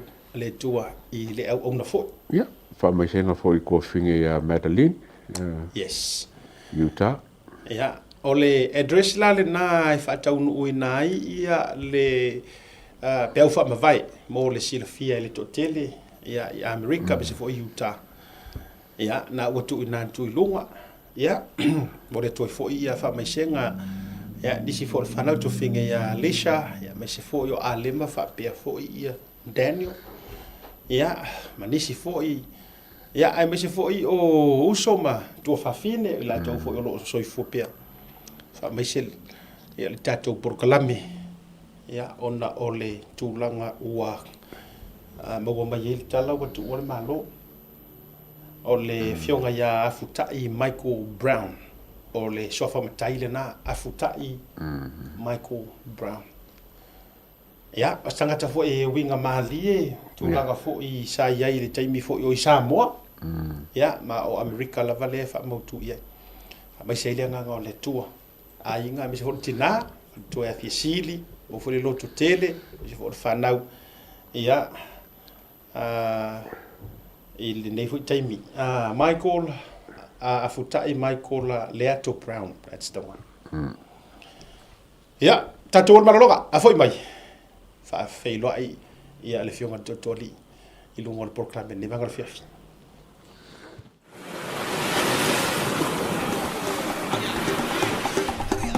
Sai fo manue malangi ma o lo ingo o matai a leota sinau mea tau whao o a lo ia Samoa i nei mato officer o le WT Compensation Lawyers mātou te fisosoani tangata o a whaina mai ta avale whale whenga luenga na superannuation claims. O le manulau ti o le mātou au-aunanga ina ia avele mātou ofisa e whai ma fesoasoani i tangata uma o le Pasifika. Aisea a wai tā ua le mātou ofisa tangata o le Pasifika. A whai o se tangata e mana o mia se fesoasoani wala au mai tatou ofisa nei Prispeni Australia el o fitu tolu iwa lua wha iwa lima whawha.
Fa filo ya tu tliu mai ole malolonga le tatou por club le vanga le fiafi ai tau tele fa filo ai te vanga po to filau esta te vanga ele fasisila ngol maliu ole fionga ia afutai Michael Brown fa mole e tau file malo tulanga fo i masania il tala lei ya mafaiana e alue o to mfaio na fio masua tu iai ia ai tau fila malo no inga fa'alita lei fo itulau ngor fa moe ele aso mo le silfia ele totele malo se fo mruia to filau good to have you back our busy for imretele for tanga community engagements balina yaso Manuel lava whaatalo whātu lo tō whāsiata pe whoilo a whionga le atawa o te whaatalo whātu pa ia malu Samoa whaafonga mai tato Port Kalame, and welcome to Community Watch and a happy birthday to our godfather. Lea Tawa. I saw it on Facebook last night. I can see the fiela to fila. Well, my terminal tele lopo fe wo yere kekeres. Okay, awful. Fitu Tasi, Oka, you look amazing for your age. You look. Bring it down, Roms. Come. Seriously, you look amazing for 71. Thank you. Yeah, God is good.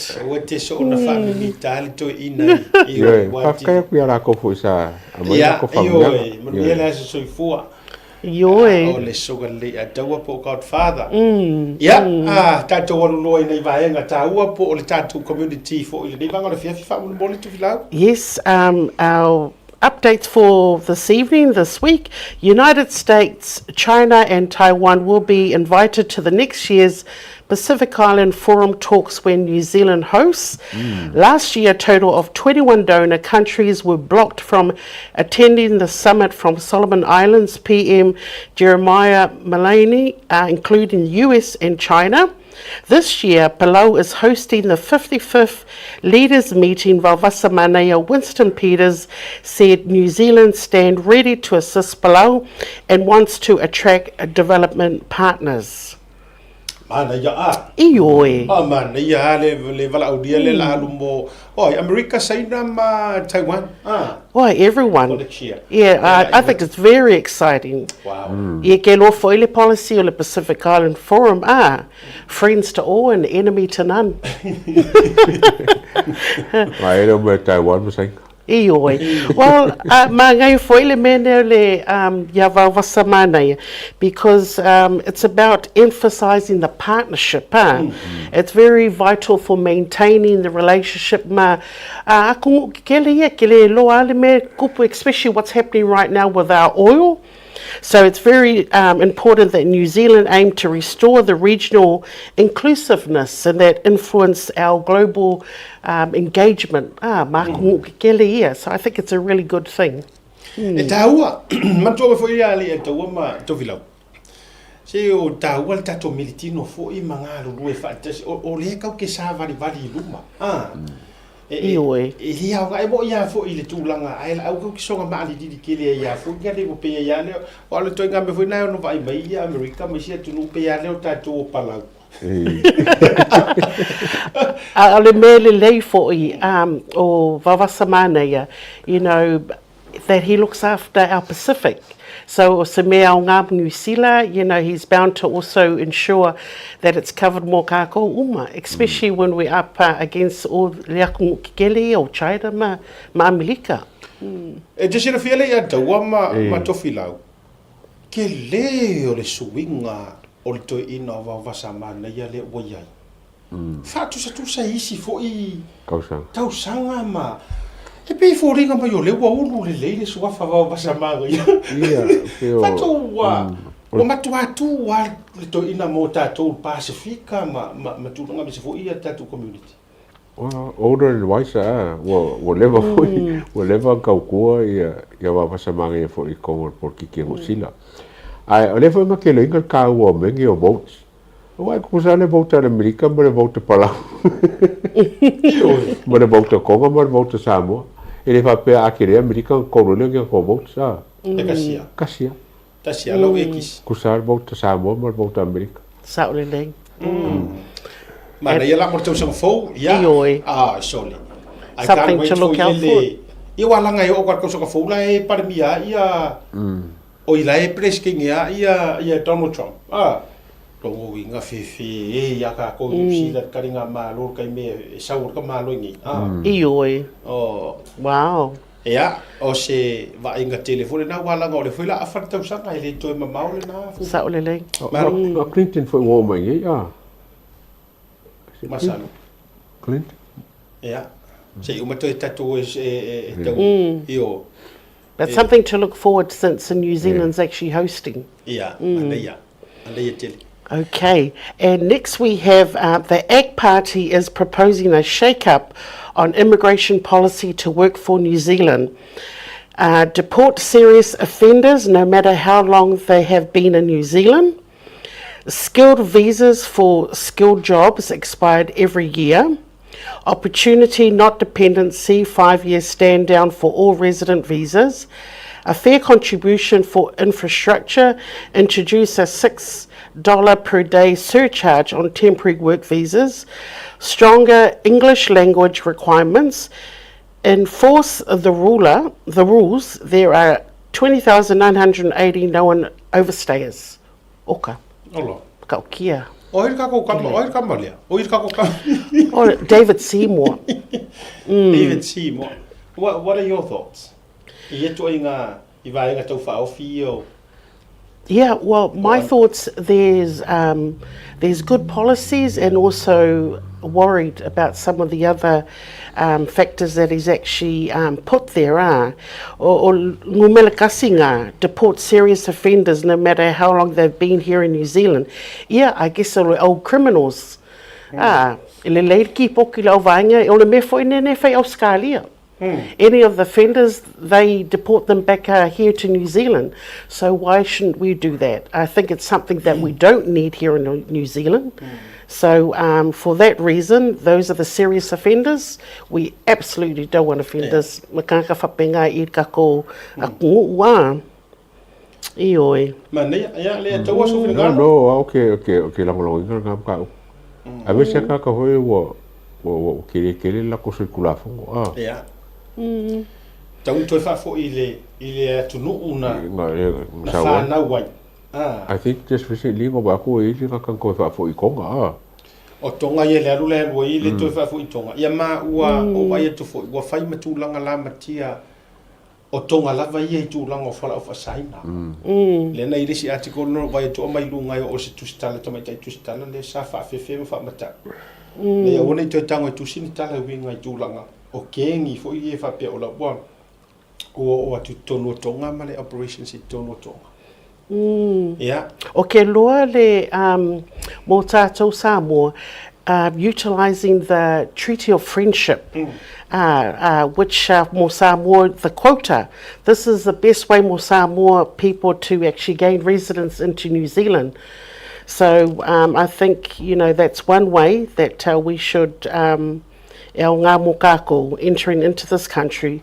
But also the challenges in saying that is, ko suele pepa whaingaluenga, the job offers. So this is where I guess for us Pacifica, we need to create more jobs so we can get more of our people through on the quotas. But the other good thing, never AE, skilled visas for skilled jobs.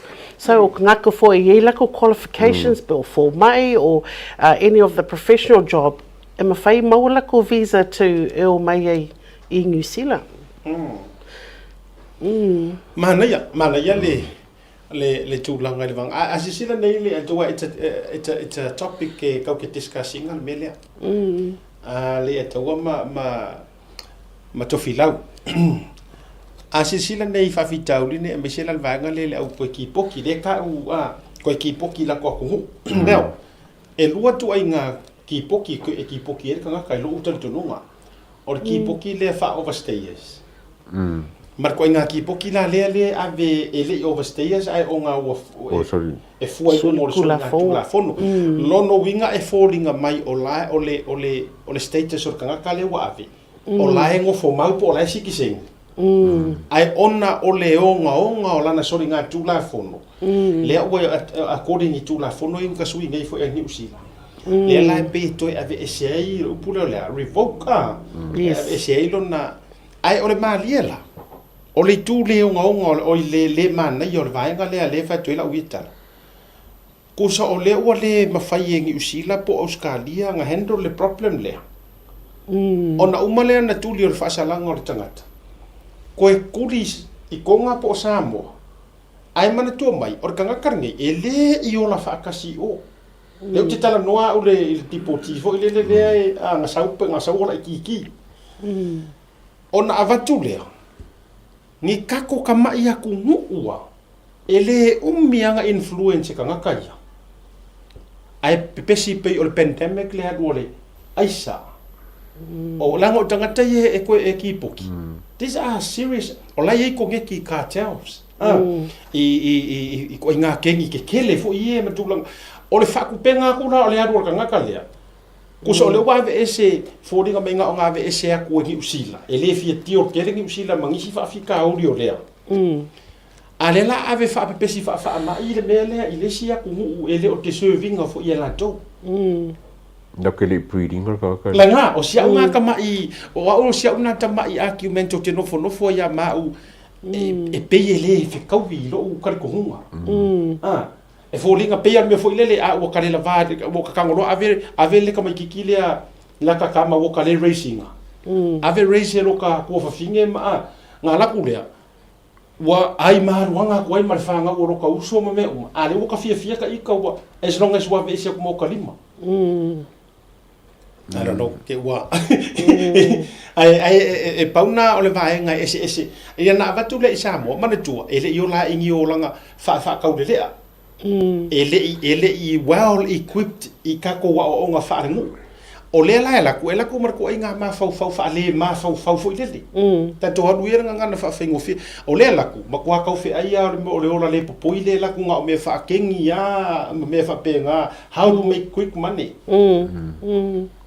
o le tele ia la fa fika u ia le ava ku fua mo Samoa mo konga mo is ia ai o nga pe foringa mai o le mafai ngi usila on a handle I don't know I know I'm just thinking yeah se me foi le como que kire wai le la sen ka ko kasi pe ko luai me ngomai a nge ia ngusina la favor ko que same problem it's just a matter of le mo pa fica o le ko imala fu vai foi não boa e foi lá como e ko se le amare classe male ma ka fa fo ale ko no se fu como fa pu ku se le Atuai, tasi le ioi. Awana nga pe wa hasha ya markula fongo ya ka ko Pacifica.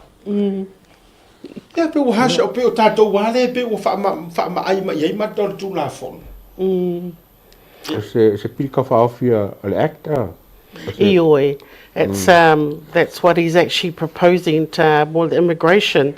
But besides, you know, emphasizing the rules that have always been there in terms of overstayers. So o me ngas fo isa sa koma fai fo I sosoangi mo during the COVID whaanga kako overstayers, you know, because there was shortage of people mga wenga. So I guess it's you know, ensuring that we continue o ai si awala. Whaingo fia ma sosoangi I kakangaka, but I think on a positive spin, if ai mea, you know, o le ausenga, they use the immigration service really well. E sponsor lako ainga o mai ngā lue, you know, if 6 months later you'll see them wale yei foi. They sponsored another a family member or may work in the takeaway or start another business. So I feel they use the immigration service really well in creating jobs. And and for the next generation, let's create jobs more kakangaka. And I think it's a good thing, but utilisation o le kasira walania is through the quota more kakangaka Samoa. Ole sina mana ya wa that leads us in conversations more silfia to tele. Yeah. Ole ne tu efisi announcement wala nga sa ufa iloanga le so de nafi. Le fundraising le ai tapena mo le fionga to filau este teva. E aveo se sui tau va e tamo ila lo fa malu ale New Zealand first. Ole fa taua pe ona tau si sila ole fa taua. Ole faʻasoa manatu malangona. E mati e foi tapena nga le fionga ia to filau. Wala nga kau ke mo mia ngi ka ko sui kau va. e o ele ngata malama i soifuanga ma le tatou struggle le ia ai mafai ona ia le fatu e whaaleo e koko e whaaleo i tutonu wai o te tala noa lava uianga i a tatou i New Zealand to be completely honest o le la ua koe ua matua ma mafate le tatou a te kinga ua ma mafaka ko le a te ke kau ke whaia i ngai kangaka ka kou kama whangau Pacifica Alfisiri o aina mafua ai i lo te tonunga a kautwhara whape fo ia tofilau. It's our system. We don't have the best system here in New Zealand. No, in terms of le tūlanga i le vai maua lano, le whailonga lano, ma tūlanga whapena i awa noa tutusa. A laku riska mi kiki Samoa po le Pasifika whalau tele la utala e alu lea onga e la tūbolona tino tulo wale ngana le kau avak wai ao ngā mo le whionga tu whilo e watu e la poa sikinkiki e lanu ena no na pa po le kamaikiki fo o le me tupu i o e latu e puli te tono le ao o ngā uma e la ia o le heiso ngā sao lo konga i oi mei e pa wana mene la ia i ronga mawhauwha o le hui le isi au wala o le sauro e alu lungo le street e kau wha tafu mai ngā le amio. At the same time, ola ufa le ngai le kupu e o longa mafau ma vai pen. Ona faila ele o help la le system le kai mi ole ka po e. Ai a o mai longa kau unga. Ua introp. Ua makua isa mala fu i system. Ya jaula ya, dasi le va nga taua o te nau ai ni tato sui. Pe yo le fionga ya to filau le ya to. We need our representative e o ko kongo le parliament o le kuhunge. E le onga o le ngoa ma le CV e manga ia le wa alulunga lo resume I've been there done that ai e o sao as a fighter fight for us lenga e sili le fai kau fia pilionga ka mau a inga o New Zealand e maua mai ka ngaka o Pacifica Ministry of Pacific People o le lato stats now the last 5 years ka se afu le fai kongo ka ko Pacifica ai pe e fallinga mai a fai tulafono ma le wha mafai ngō ku lafongo pe e mai a kako I don't know i te ua rukele ai e tā ua mo tofilau e matua wha pena i fo i le vaenga i te whina wina i fo ia right o tātou fo i tangata i le teimi fo i whamanui e le tua tofilau le to. It's very true. It's wonderful. Ngawa Yaikako representatives with all the other parties, Ngā Labour. I think as one of our other programs, I think there must have been 7 Pacific in the opposition, but in the current government, Ngaka Pacifica. So I think if we station and position ngaka I pāki ese, e ye ale avungoa e sau Yaikako policies ma mea uma, but we came here to New Zealand, we made New Zealand our home, so first and foremost, more New Zealand first, it's putting New Zealand and New Zealanders first, and I think that's crucial. I'm New Zealand born, so my interest ka kone ngofo I pai le kuale e le kuale alofa ma sosoangi ka kuainga back at home. But what's good for us, we must look after what's happening here in New Zealand that we now call home. Wow. Yeah, Lacey Vaenga. Yeah, and okay, so just moving on with our news, the struggle is real, as we were just mentioning. So newly released Stats New Zealand figures for March 2026 quarter shows a drop in unemployment down from 165,000 to 163,000. However, Māori and Pacific families remain under pressure, with the levies still double the country's average, who recently hit the struggling 12.3%. Pacific home ownership rate has collapsed to a disastrous 20% in 2026, 31% for Māori and 60% for European. In 1986, 51% of Pacific families in New Zealand owned their home. So over the last 40 years, I guess, Pacific home owners have dropped dramatically from a 51% in 2026 down to 20%. Kua e wā ke lele le jopa. So struggle is real. Stats shows le SSNga what's happening in these. Fia le tau na whaatau e lo whale la so le e tau. Whaatus tu sai se teimi le nei pe ato e whaatau e tangata. Lufurongo afe whakau. See? But then, lufurongo afe kaiminga o kaungkake. Yeah. Back then. Masa mofa de suluru afe. Nara tonu ana le no ofisili e tuai. Le tau sanga le nā le e tau. 1982. Wow. E vai tau o a. O le ala le value of se valuations foi lero lo fale le fate ta yo le ase tau o. About 2.5. Wow. A huge change. But I guess this is where the mentality for kakangaka, we need to change from becoming consumers. We need to become wholesalers instead of consumers.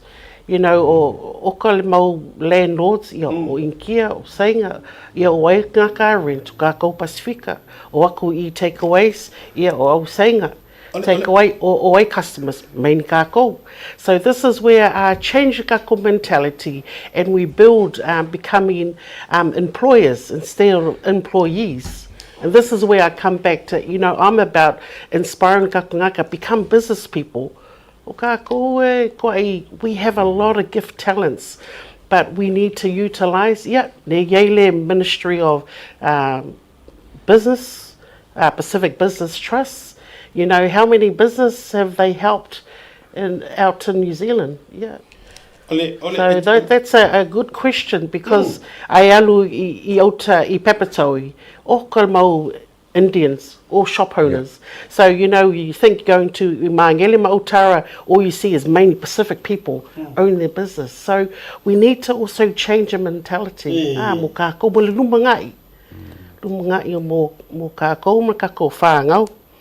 Ole mali e vai tula tala le tau tiro foi tiro sir fia le vai ngale ono tatu taimi ia tatu tau lunga le si ai vai ngi kia ka ko inkia ngi le tunu nei la galo tau e te vai se fale se tasi ko kiki se fulu mon kupu ka vale le tu mai e fato ai vai tu le tape ape mai inkia foi fa fo mal fale e tal no tu ia e ngo fo mal fale tasi uma le ua ke ale kokonginga o le fale o le nā tangata. Ona move lea.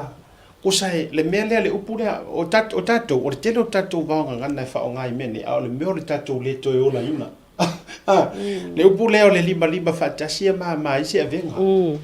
Amen. O lai soi fua inga e sainga ma inkia. Le principle lea.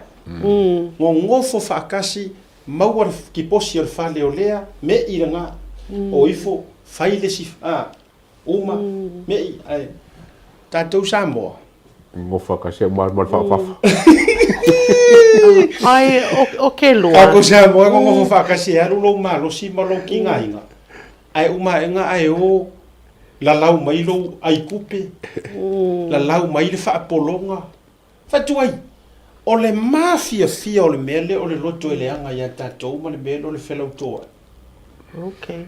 Ai no foi itu. Langa ona te ke rusi na fio le foi tele ka ko wo ingia ma sainga e mala ma umare to tele le. Ole formula le akamaya. Ngo fo fa akasi. Nga lurue deposit le fale olea me lima deposit le fale olea me tu say within le lima tausanga. Te lo o to to fa ni tangata wa. Ka ko sa munda. E maka ukia le mele kupu ia tatou. O le tatou fai manatu ma le tele o le fai langona. I think to maybe refocus I aso why we came here. We wanted to have good jobs. We wanted to own a home. So we've got to reflect back. You know, be wa whaingo fair wa mai ia. Le mos ngalo ia wala vale ping fiki. If it's too hard to save for a house, so we need state houses. But I calculate some of these people in ngofui falia. Kelele income, but sometimes our people don't know what they don't know until there's a lot of programs. E so soangi to mo ainga to get in their first home.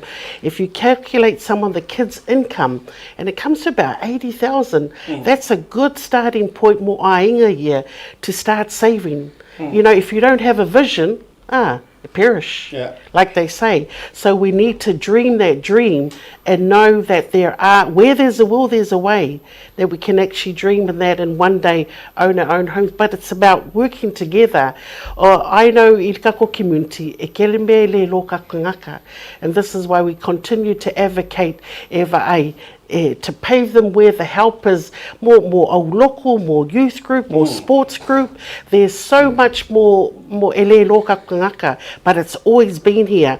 Whawhakai fo il pola kalamenea, I mene kupu Samoa, I le fongo whaavai, wa malame isi kangaka neo ke whaingaluenga whaakasi, that, that's the local board, yes.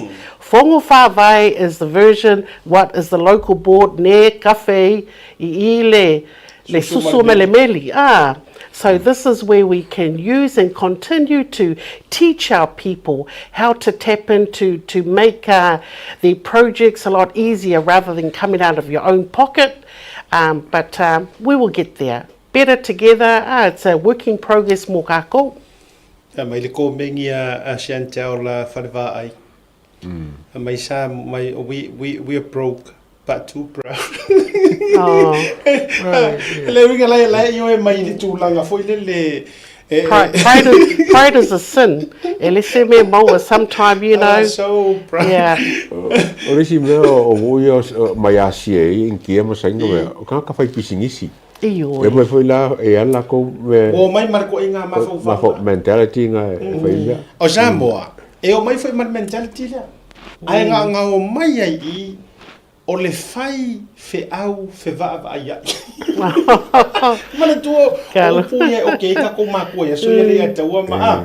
O lo fai feʻau fevaavaia kusa e o mai a male mea ngai fai ngai. O le isi vaenga. O le o nga pito I sioki ele le fa le lek foi le tatou. O le o nga pito I sili ona tatou fa le tonu ai. O le mele o le leo se vai mamau. Absolutely. La tala moni lava e to ai titi lava e ola ina le melea. O le vai mamau. O kako one day millionaire. O mo tu so tatou aka ko wong e plan fo ile se so nga tu fate ta inga se mea lai fa pe mai se mo sa ku pe mo so ru ma. Pa wan mele o ke fia mga o. E o mo kupu ka heo. E ono tupu le next week.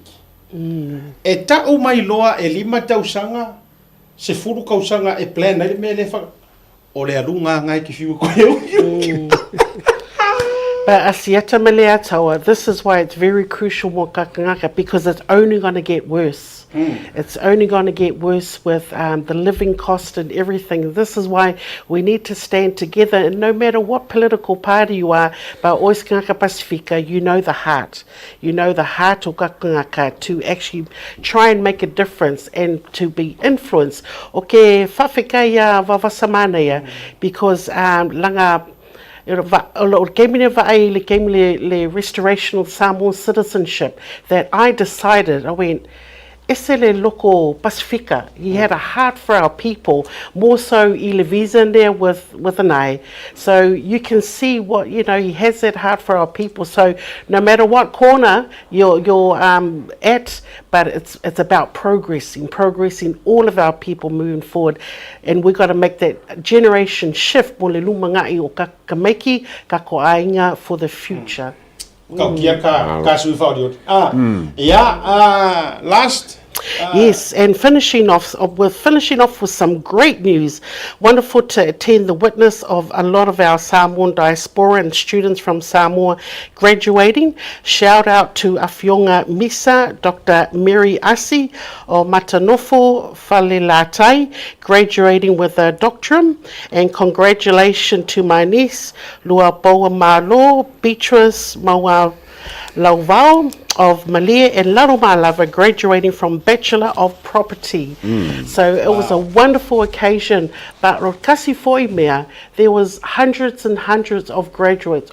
Okal Mausainga. What I would really like to encourage mātua, education is your passport to the future. We need to really encourage our children, keep them to get graduated, because all over Aiapo, so it's an encouragement. Let's just persevere and really get our children to see it all the way through to university. Malo whaptai. Le tau sa wha malo nei tātou o le upu mana i wha Samoa o matua whaiva. Tātou fo mai la tau yeah, the doctor. Mary Asi. O le whionga ia misa. Whionga ia misa. Dr. Mary As. Yeah, it is I mean, you're looking at a lot of years. While if I pick up a doctor, you come through the other bachelors as well before achieving masters and then doctors. So all of them are famalo. Yeah. O le fionga ia misa. Famalo no lo fatu senga evia misa lenga sa o fa peuta vanoa ile fa unga na invite fa pito mai. Ia manatu se yo ila lo se fa se fa mangusinga ia awa matati e te tele o le fa ilonga fa fo mai to fa o le fa to fa manino fo mai fa to fa manino e fionga la au no fosia ia pa ia wa le malai ma mo te mata no fo e fio ai le tui maleli fano ia o le hao fo yo le malo sa mo ia vai atu le ya a fio lai ga taua ana mala tu tama ngalu fo e fa ya male tu lo salongo va no fo fia ma upu ya te o e fale la tai ma lo le tawivi ma lo le fi nau ma lo se i ma lo ya o roi po ma lo fo i pictures ma wala i vau ya fa tai wa usia le sunga ya to a po le fio nga fo tino ya le fo i matati ai longa ma lo fo i le tapua i ainga ya wa fo i ya le matua fa mosili ma wala i vau ma le ainga sa ma wala i vau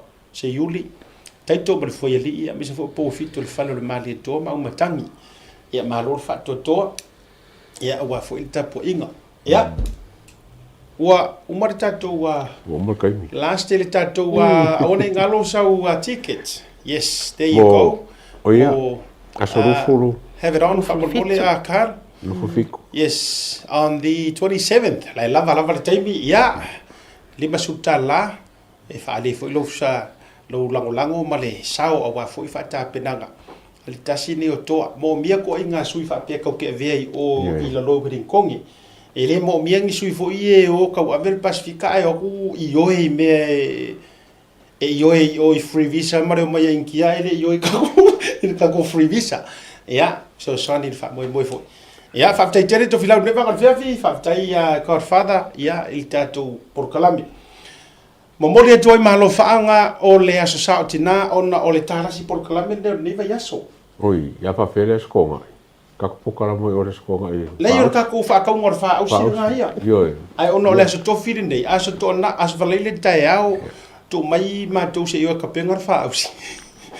Ya ai ni nai o tonga ai ave ia le nei avanoa e fa mawina i mala to fa manuanga o le aso sa o tina ya a tonu mawani si o tonga fo i tatou fa la wi loa i le stona ya ai ono o proclame le tautai A'e ya ele sta to proclame le so tau si mai feni fa ka ukinga ya mi se fo le fionga to filau ai mo mole to yo ma lo faanga e uma va ko le o ke lua ave no fa manuanga le satina ya e me langa fo Happy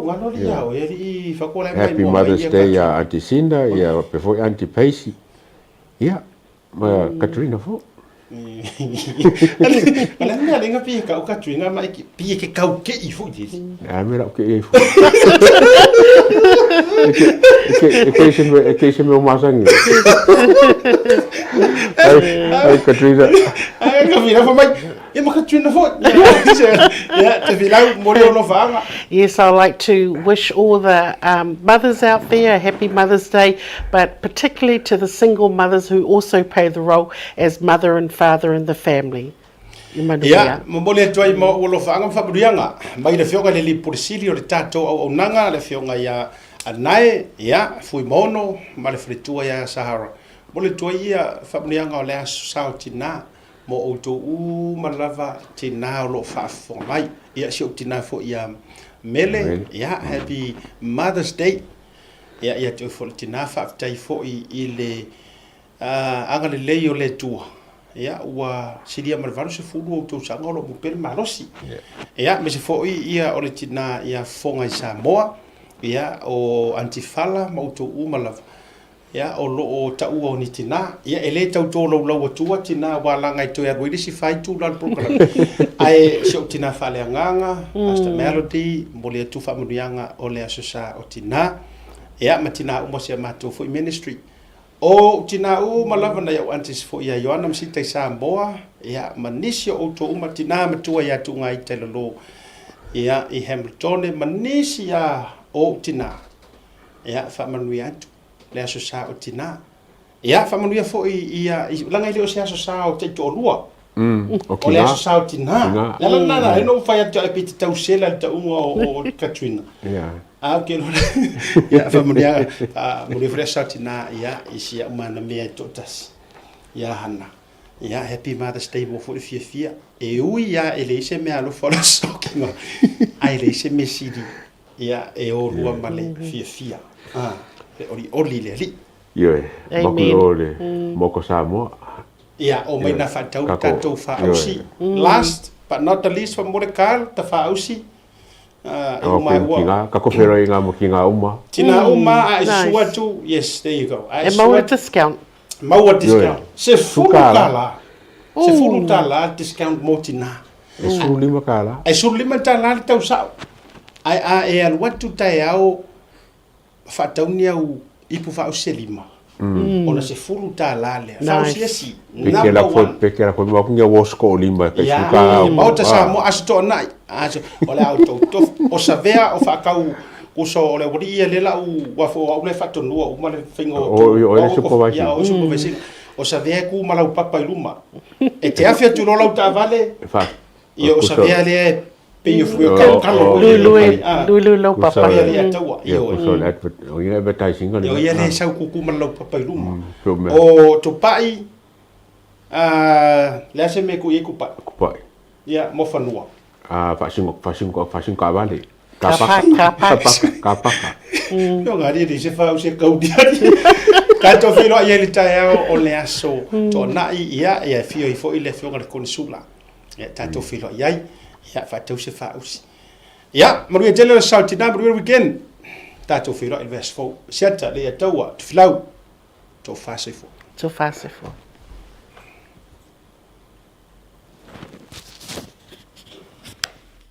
Afio maya, I lau ainga. Le no fuanga e matua whaata uaina I so o stangata.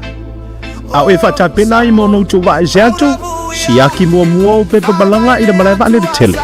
O na e anga ine I lau tūtau wavandi, o lo o iai le tato VIP terminal. Ma e whaanga solo ai loa I le security. O na e ulu whalero lea I se waiga e matua I mahofa tele lava no na mātou ofi. Le whaleolo airport VIP. O lono winga, o oe o se tangata matua tahua tele ia te mato.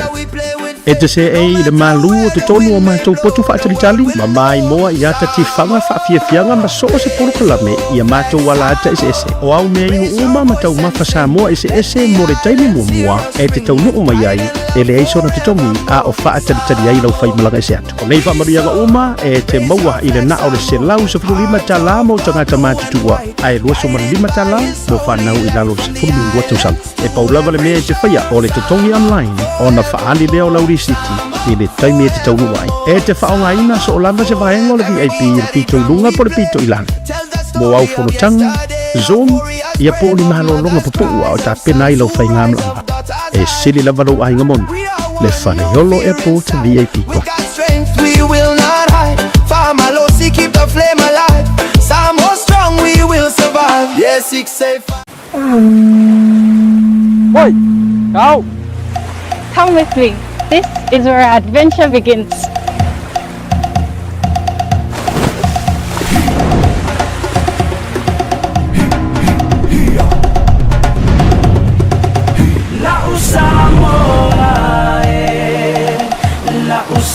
Oh,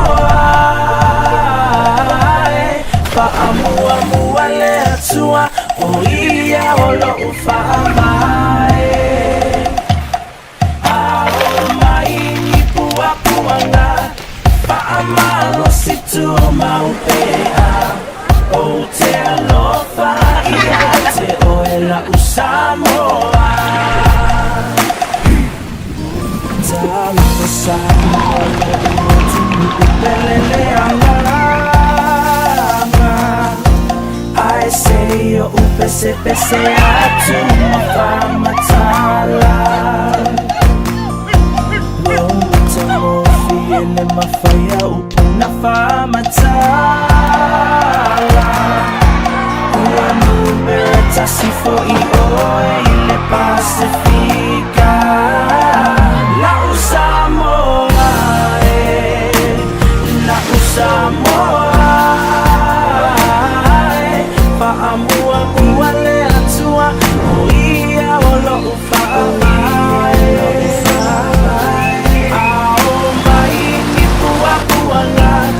Fa'amalo si tu maupea O te alofa ia te oela u Samoa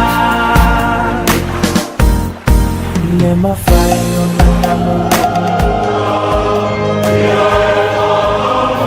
Fa'amalo si tu maupea O te alofa ia te oela u Samoa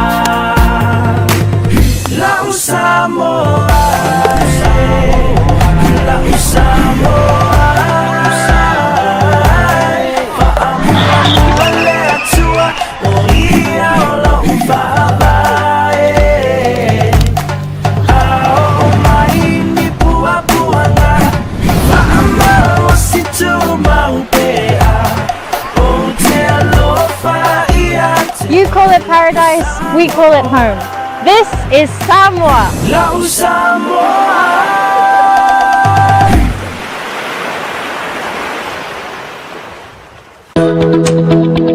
Talo for lover and welcome to another Moana hotel. Located in the heart of the Vaitele industrial area in Apia, another Moana hotel is a place where comfort, connection and genuine Samoan hospitality come together. Whether you are visiting for work, spending time with family or traveling independently, we are here to make you feel welcome and at home. Our hotel offers a wide selection of spacious and flexible rooms, thoughtfully designed to welcome both family stays and independent travelers. Our single and double rooms feature modern design showers and bathrooms.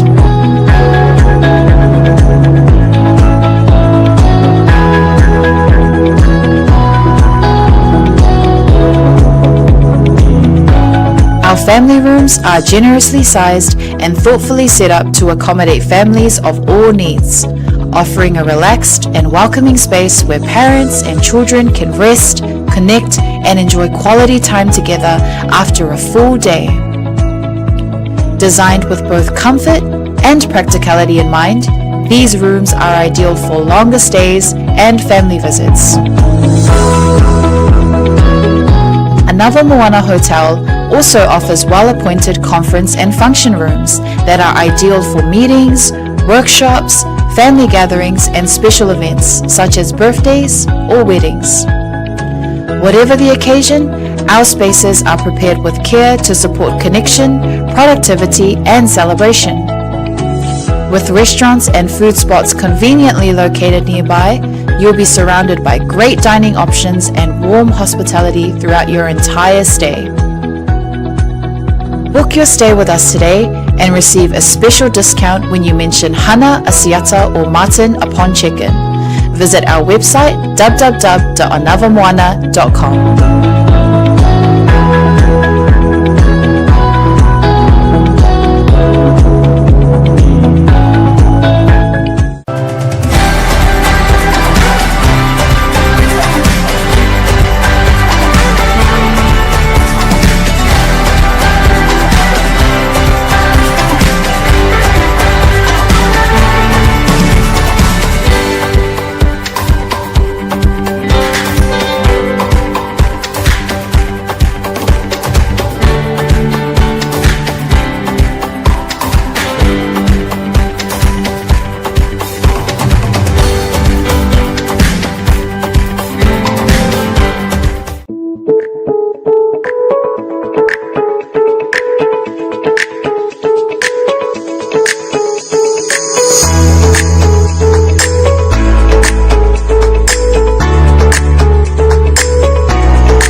Have you signed up with BLUNET yet?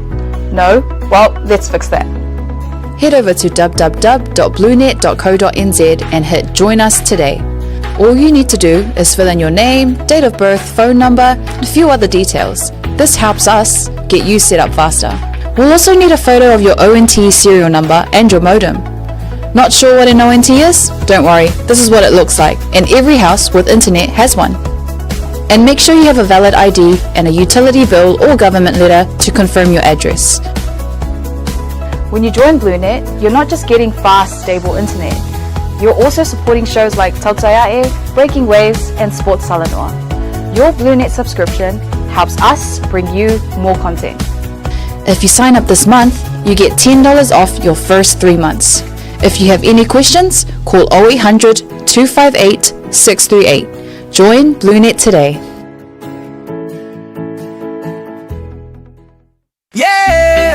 Welcome home, where every guest is treated like a VIP. As you get ready for your departure, begin your journey at the main terminal check-in. From there, head to the VIP terminal on the left and make your way through security. Then, step into a space that feels refreshingly different, modern, newly upgraded and designed with you in mind. At Faʻasoa Airport, VIP isn't exclusive, it means everyone matters. Relax in a calm, air-conditioned lounge, catch up on cable TV, or simply unwind in a quiet, comfortable setting. As you wait for your flight, enjoy your first round of drinks and a selection of delicious Samoan cuisine on us. For just 115 tala for adults and 25 tala for children under 12, you can elevate your entire airport experience. Simply book online and present your receipt upon arrival. The VIP lounge at Faʻasoa Airport offers both downstairs and upstairs spaces, giving you the freedom to relax your way.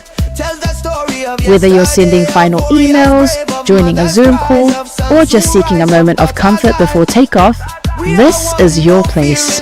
Talo for lover and welcome. Keep the flame alive. Samoa strong, we will survive. Yes, 685. There is no better way to support the 685 than to buy locally sourced goods. Here at Tasi Market, owned and operated by Samoans for the Pacific.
Sai fo manuia malangi ma.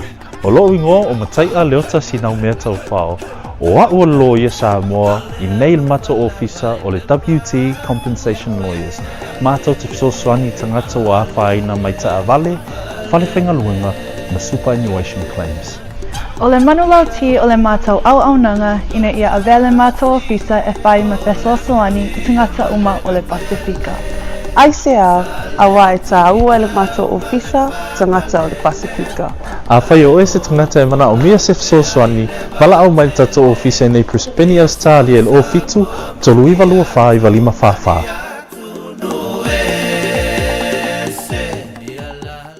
Mo le whaongaino.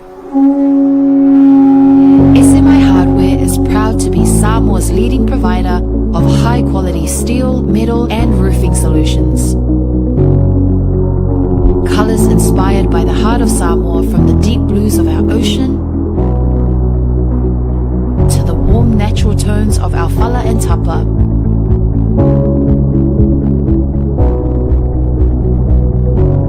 To the vibrant greens of our island plants. With over 12 colours to choose from, you can find the perfect look to complement your home, business, or community project.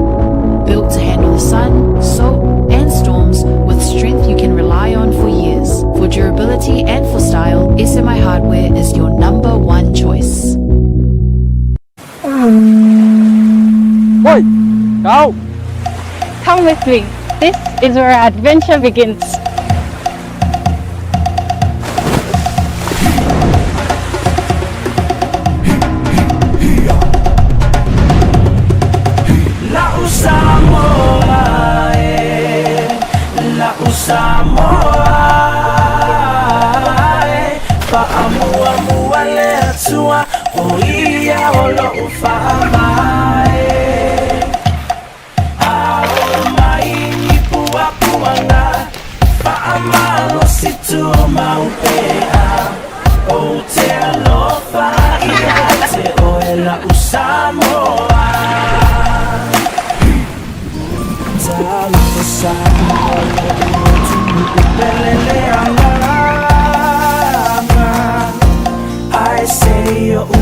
Pese atu mafamatala Lomo fiele mafai upuna famatala Uanu Tasi foi ile Pacifica La Samoa La Samoa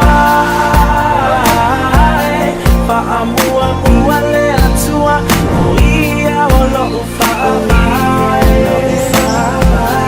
Ao mai kipua kuanga Fa'amalo situ maupea O te alofa ia te oela usamoa Ne mafai o nanamu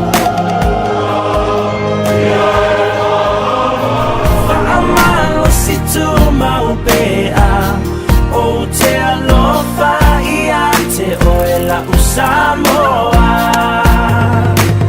La usamoa La usamoa